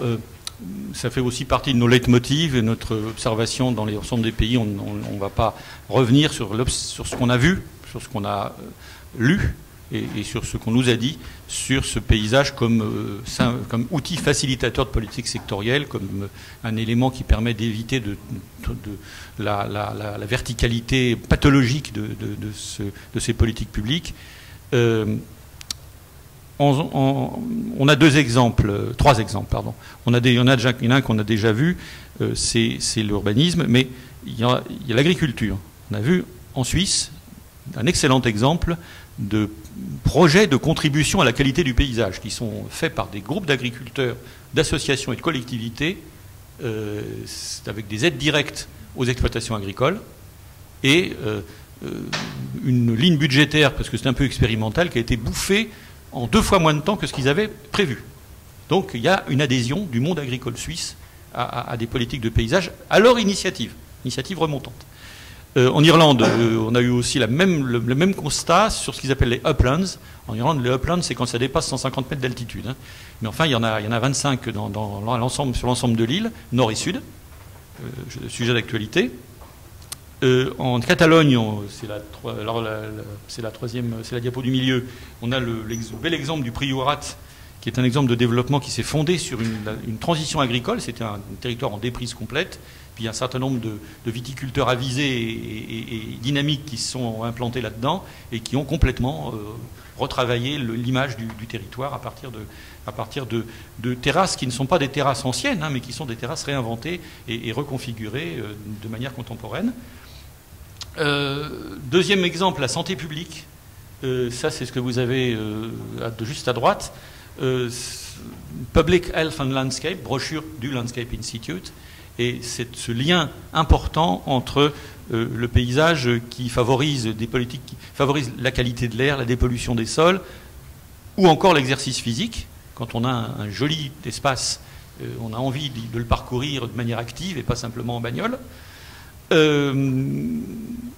En Suisse également, l'Office fédéral de l'environnement a publié une brochure grand public qui s'appelle « Le paysage à votre santé » en Suisse, enfin avec l'accent suisse, qui indique bien que c'est une ressource pour le bien-être.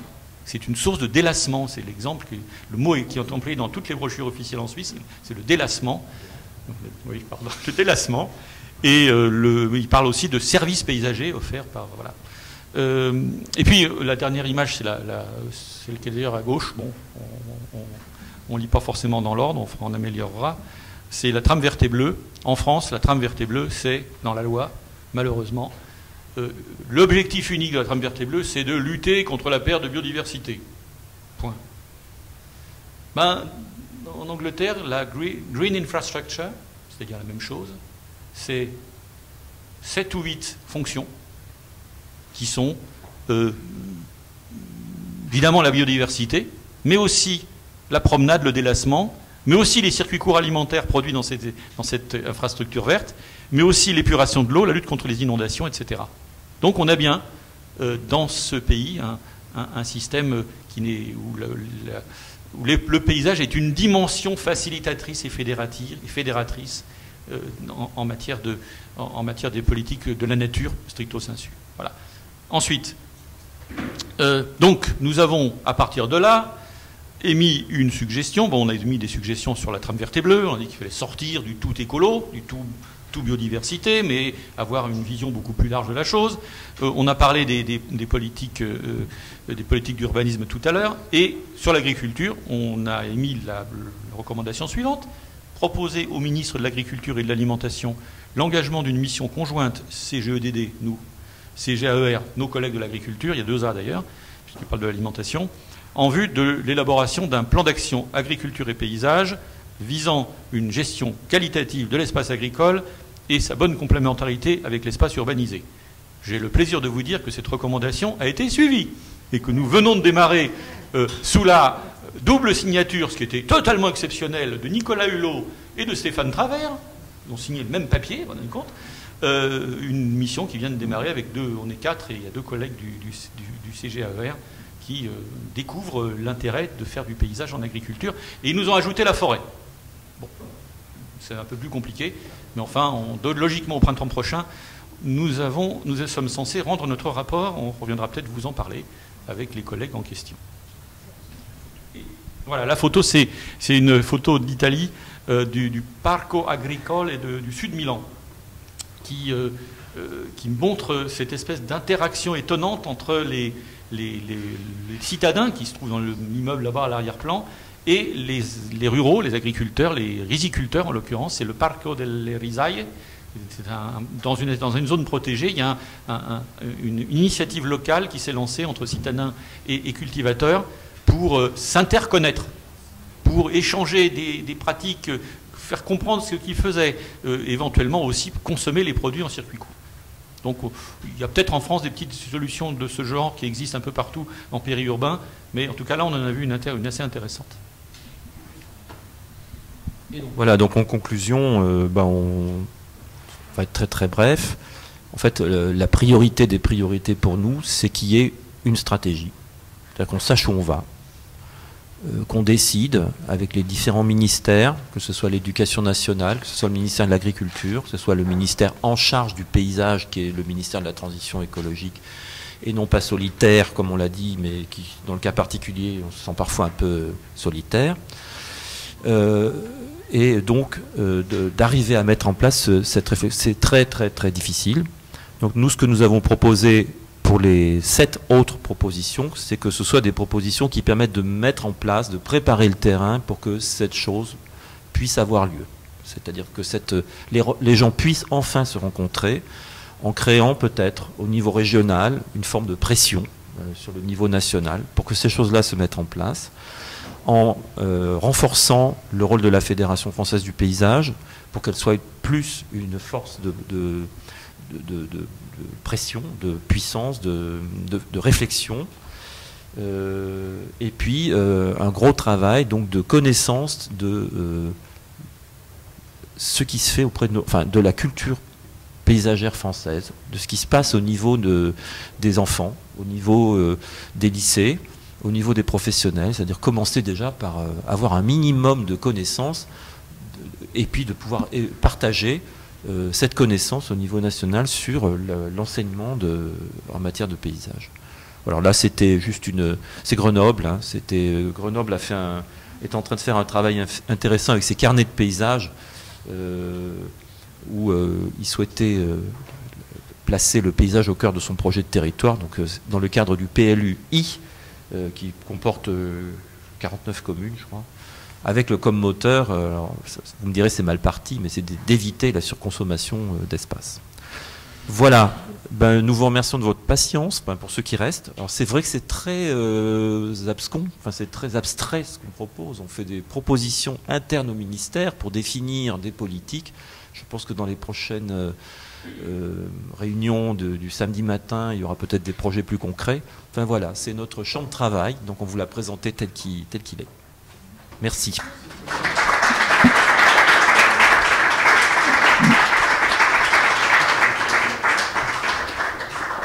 Des choses, mais vous connaissez certainement pour beaucoup d'entre vous la parution, c'était en juillet, du numéro hors série de la revue Urbanisme sur paysage et énergie.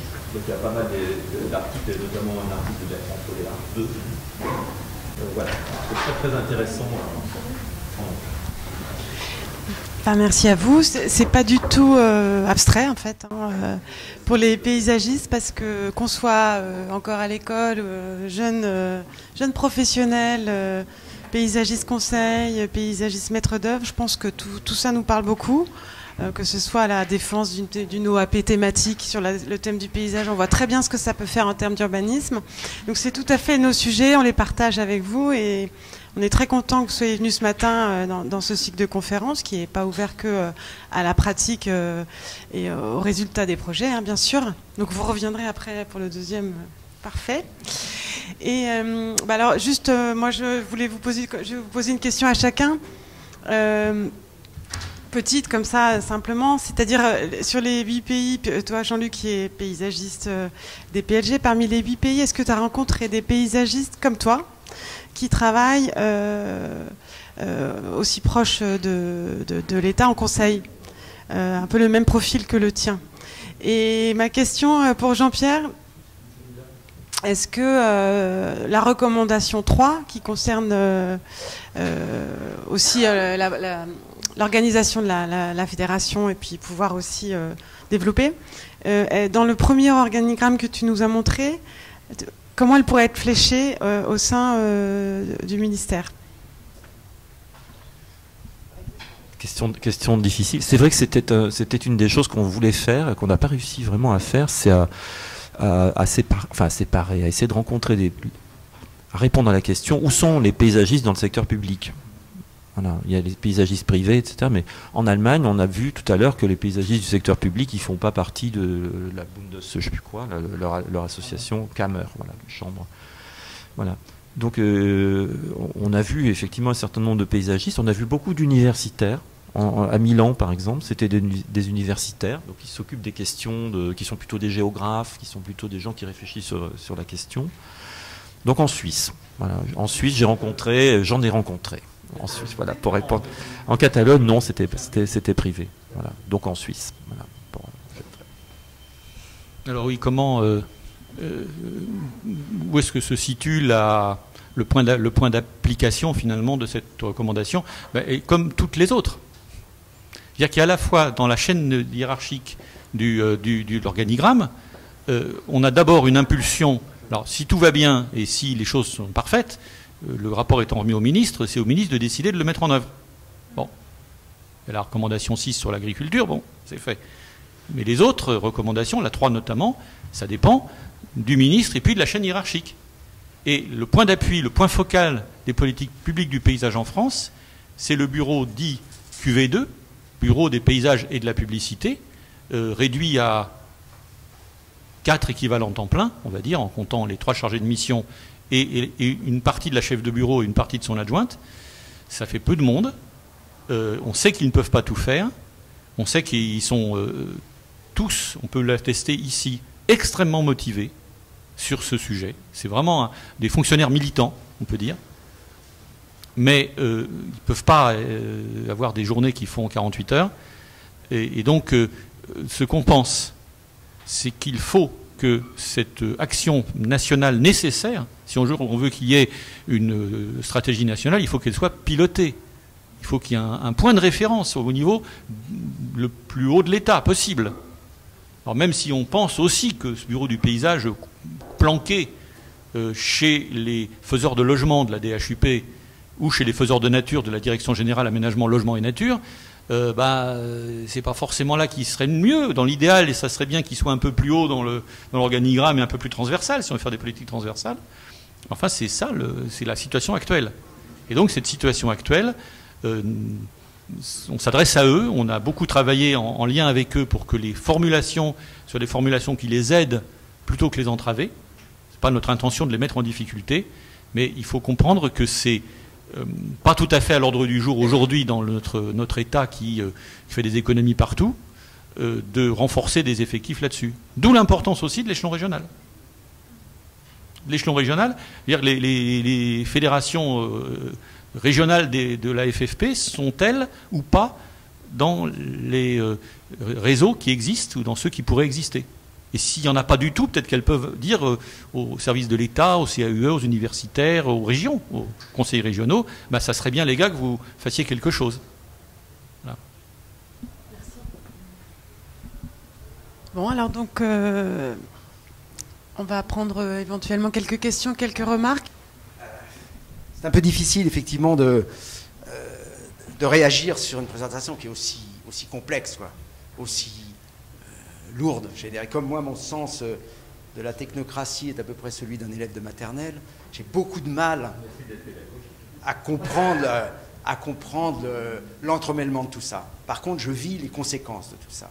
Finalement, j'ai été très heureux de la dernière diapo que vous avez montrée, puisque, en gros, vous nous expliquez que vous allez vous attaquer et donc pouvoir réduire assez facilement le problème du triangle de Gonesse. Parce qu'en fait, la dernière diapo, elle parle directement de cette question-là, les limites de l'urbanisme et de l'agriculture. Comme je pense qu'en gros, les questions du paysage sont celles de l'agriculture, de l'urbanisme, l'activité en général, et qu'aujourd'hui, on ne s'en est pas occupé beaucoup. On se demande, le ministère de l'Agriculture, qui était notre ministère de tutelle, à peu près jamais compris ce que c'était que le paysage et n'a jamais employé ni mis de conséquences, parce que je ne m'intéresse qu'aux conséquences.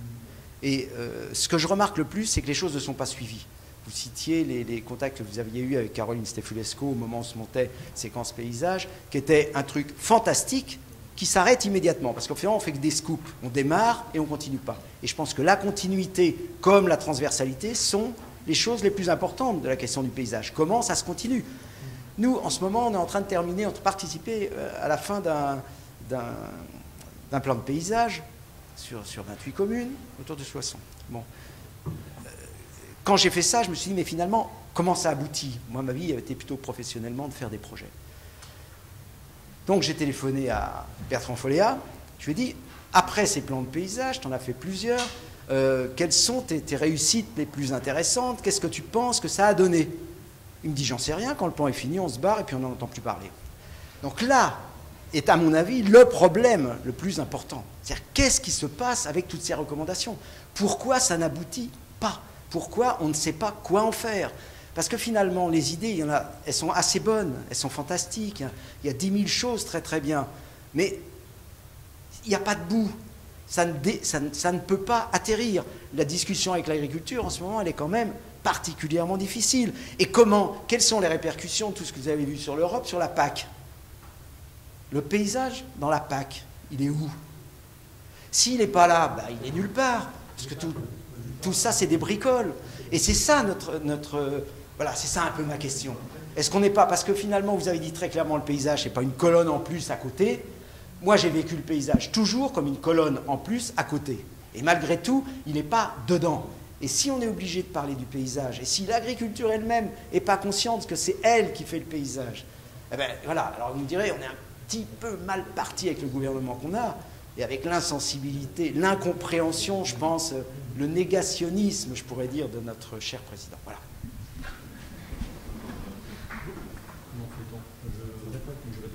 Non, il y a plusieurs questions en une, parce que c'est effectivement très complexe. Non, la première chose, peut-être l'agriculture. Après, on parlera de la continuité. L'agriculture, les premières démarches que l'on fait, d'abord, on se rend compte qu'on n'est pas tout à fait au premier matin du monde. Il y a eu des frémissements agricoles importants au ministère de l'Agriculture dans les années 90. Il y avait ce qu'ils appelaient les plans de développement durable. Il y avait des petits groupes d'exploitation dans une soixantaine de régions qui ont été, où on a mis en place des projets où le paysage était un élément important. On se rend compte aujourd'hui, quand on nous demande de définir des outils de politique agro-sylvo-paysagère, que d'abord, la première des choses, c'est qu'on est en train d'acculturer nos collègues de la mission, et qui s'y mettent très vite, parce que c'est un sujet qui finalement, quand on l'a un peu expliqué, devient évident. Et puis, il nous faudra évidemment aussi parler aux décideurs de la politique agricole. Bon. Et en particulier aux syndicats majoritaires.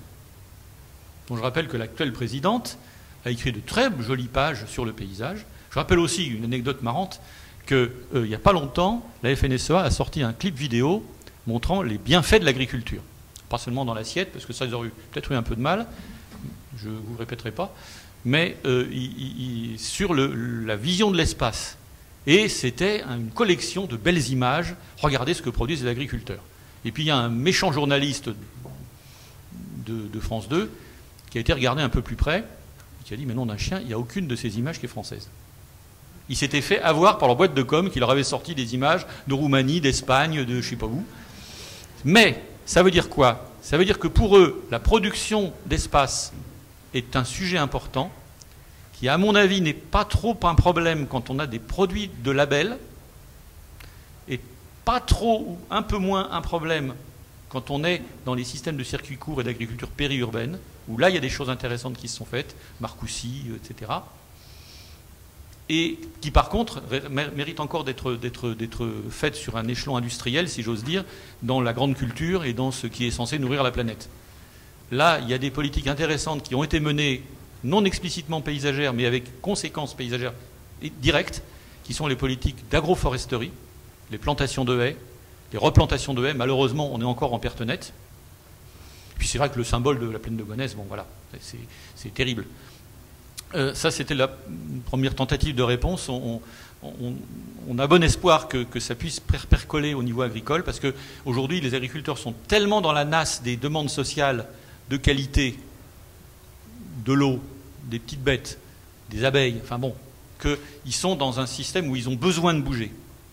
Bon, c'est un grand optimisme, hein, peut-être de dire ça, mais ils ont besoin de bouger. On peut leur offrir une solution qui les rattachera à une population dont ils sont aujourd'hui très fortement coupés, et je dirais presque en terrain hostile. S'ils ont envie de se refaire un lien social, il faut peut-être qu'ils utilisent ce fabuleux outil qu'est le paysage. C'est sur la continuité. Il est sûr que l'intervention du professionnel du paysage n'a qu'un temps qui est celui de l'étude. C'est pour ça que c'est important d'avoir dans les collectivités ou auprès des collectivités, système des paysagistes conseils, qui n'ont pas vocation qu'à être simplement auprès de l'État, ou des services de l'État après tout, mais qui pourraient très bien être dans une chambre d'agriculture, dans une commune, une métropole, etc. On commence même à en voir quelques-uns dans les agences d'urbain. Bon, donc cette continuité, c'est un formidable défi qui veut dire que le paysagiste est fait comprendre pendant le temps de son plan de paysage ou de sa démarche de projet qu'il fallait poursuivre les choses. Ça marche parfois, ça ne marche pas assez. Il faudrait que ça marche mieux. C'est vrai qu'un exemple comme la bruche, c'est 20-30 ans de politique opiniâtre pour sortir la vallée de l'ombre des conifères. Et c'est pas fini. Et puis il y a d'autres secteurs comme ça. C'est vrai qu'il y a des vies et des morts de beaux projets paysagers. On va aller voir dans pas longtemps avec la mission ce qu'est devenu le triangle de Marcoussis après quelques années d'exercice. J'espère qu'il n'est pas mal devenu, qu'il est toujours bien actif et qu'il n'a pas trop de difficultés. Voilà. Mais c'est vrai qu'on rêve, nous, d'avoir du côté de la maîtrise d'ouvrage davantage de professionnels du paysage et de professionnels de l'aménagement du territoire formés au minimum au paysage. capable de dire autre chose que le paysage, c'est les conservateurs, le paysage, c'est les arbres, la verdure, le paysage, c'est la campagne, c'est pas la ville, ou bien encore le paysage, c'est la cerise sur le gâteau. Là, il y a du boulot.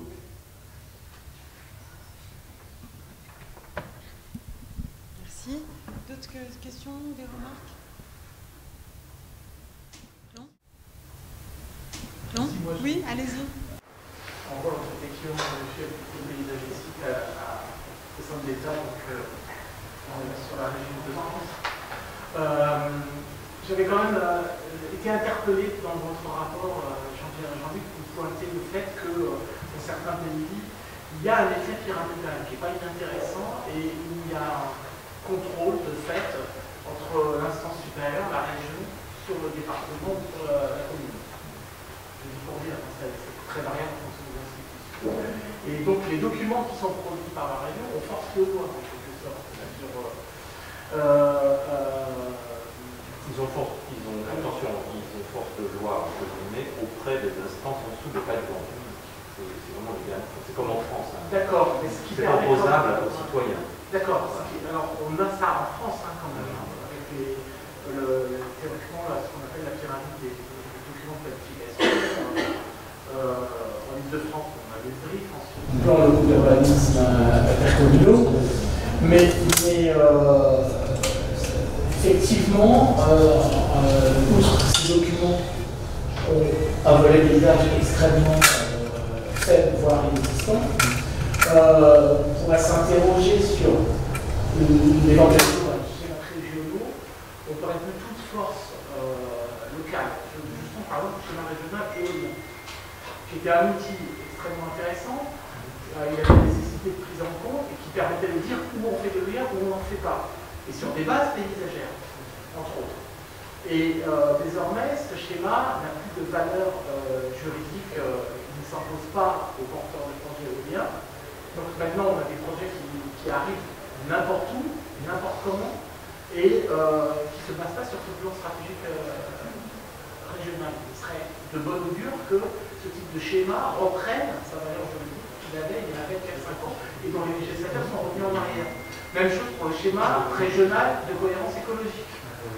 Je ne sais pas où ça en est dans la décision qui avait été mise sur le plan biodiversité, on parle de politique sectorielle, mais c'est vrai que le schéma de cohérence écologique est trop axé sur la biodiversité, mais néanmoins il peut faire paysage s'il est décliné localement.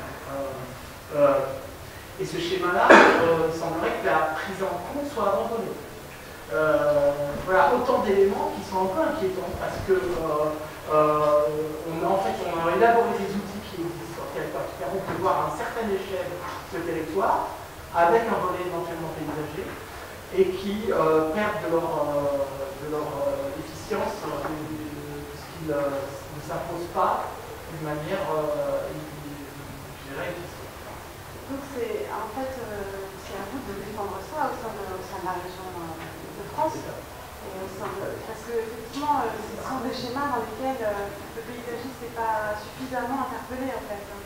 Donc je ne sais pas, sur le schéma régional éolien, c'est vraiment un bureau d'études paysage qui a travaillé, ou alors, voilà, enfin, donc moi je me permets d'intervenir parce que je pense qu'effectivement, c'est des schémas dans lesquels il faut aussi qu'on ait notre place. Donc on peut s'appuyer sur les professionnels, mais aussi sur la fédération, justement, des paysagistes qui organisent ça en Sur l'éolien, c'est un peu un crève-cœur l'éolien, parce que tout le monde a conscience de l'importance de développer les énergies renouvelables. Et on a réussi ce tour de force en France de les rendre odieuses. Parce qu'on a mis, pendant 2 décennies, on a fait n'importe quoi. C'est-à-dire qu'on a planté les éoliennes là où il y avait de l'opportunité foncière. Et là où on pouvait rapidement faire des petites fortunes. Petites fortunes. C'est pas des grandes fortunes, mais c'est quand même pas négligeable. Ça se développe bien.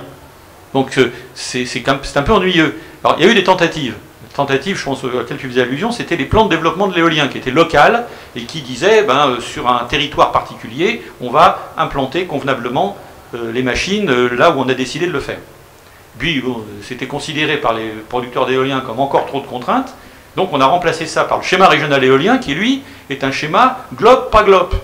Un permis, pas permis. Et ce qui est interdit, c'est les espaces protégés. Tout le reste, c'est la feuille blanche. Et donc on fait n'importe quoi. Et ça, c'est un vrai sujet qui récemment a été traité un peu quand même par un groupe de travail, parce que le secrétaire d'État Le Cornu s'est rendu compte que tout ceci était très conflictuel partout. Donc il a dit il faut quand même faire quelque chose. Il a fait un groupe de travail. Dans ce groupe de travail, nos amis du bureau du paysage ont réussi à se glisser subrepticement et à obtenir des petits trucs, qui sont notamment de faire des études préalables aux implantations, et que ces études préalables puissent être financées par l'ADEME, ce qui est une grande première. Il y a de l'argent pour financer les études préalables aux implantations d'éoliennes sur un territoire particulier. Alors, je ne sais pas combien il va y en avoir. L'ADEME est en train de regarder comment faire fonctionner tout ça. Jean-Luc vous a montré l'excellente livraison de la revue Urbanisme sur le sujet. Il y a des prises de conscience actuellement. À une époque, le problème du paysage en France, c'était toujours des conflits qui finissent par déboucher sur des politiques. C'était les lignes à haute tension, c'était les entrées de ville, c'était les autoroutes. On a fait des politiques correctives qui ont plus ou moins fonctionné. Moi, je regrette par exemple que la politique du 1%, la politique autoroutière, à la fois des belles qualités d'ouvrage et du 1%, se soit un peu effiloché quand les promoteurs de la politique en question, qui sont quand même restés 10 ans, sont partis, ont été remplacés par des gens qui fonctionnent en tuyau d'orgue. Donc, mais sur l'énergie, sur les éoliennes singulièrement, c'est aujourd'hui un sujet qui est mis sur la table et qui interpelle le gouvernement, et sur lequel on a la faiblesse de penser que le paysage peut être une solution, à condition d'être territorialisé, et à condition aussi accessoirement de ne pas simplement se focaliser sur les éoliennes, mais sur véritablement un projet d'ensemble énergétique territorial, ce qu'on pourrait espérer des projets, des PCAET, les plans climat, air, énergie territoriaux. J'observe que dans ces PCAET, le T est la dernière lettre et la moins utilisée. Mais on ne perd pas l'espoir que ça puisse marcher. On va aller voir les travaux de l'école de paysage de Versailles. Bon, on va clôturer la matinée. Et donc, juste vous dire, le prochain rendez-vous, c'est le 20 octobre avec Rainer Strange, qui est paysagiste norvégien. Du coup, on invite... voilà. Et puis... novembre, décembre, il y a aussi des activités au sein des grands prix du ministère. Il y a le Grand Prix du paysage décerné à Jacqueline Hosty, le Grand Prix de l'urbanisme décerné à l'agence Terre. Et in situ, oui, et in situ aussi, c'est vrai, oui. Pardon. Et donc, on aura aussi d'autres conférences en novembre et décembre. Voilà. En novembre, ce sera Pascal Antel. En décembre, on vous dira ça le mois prochain. Merci.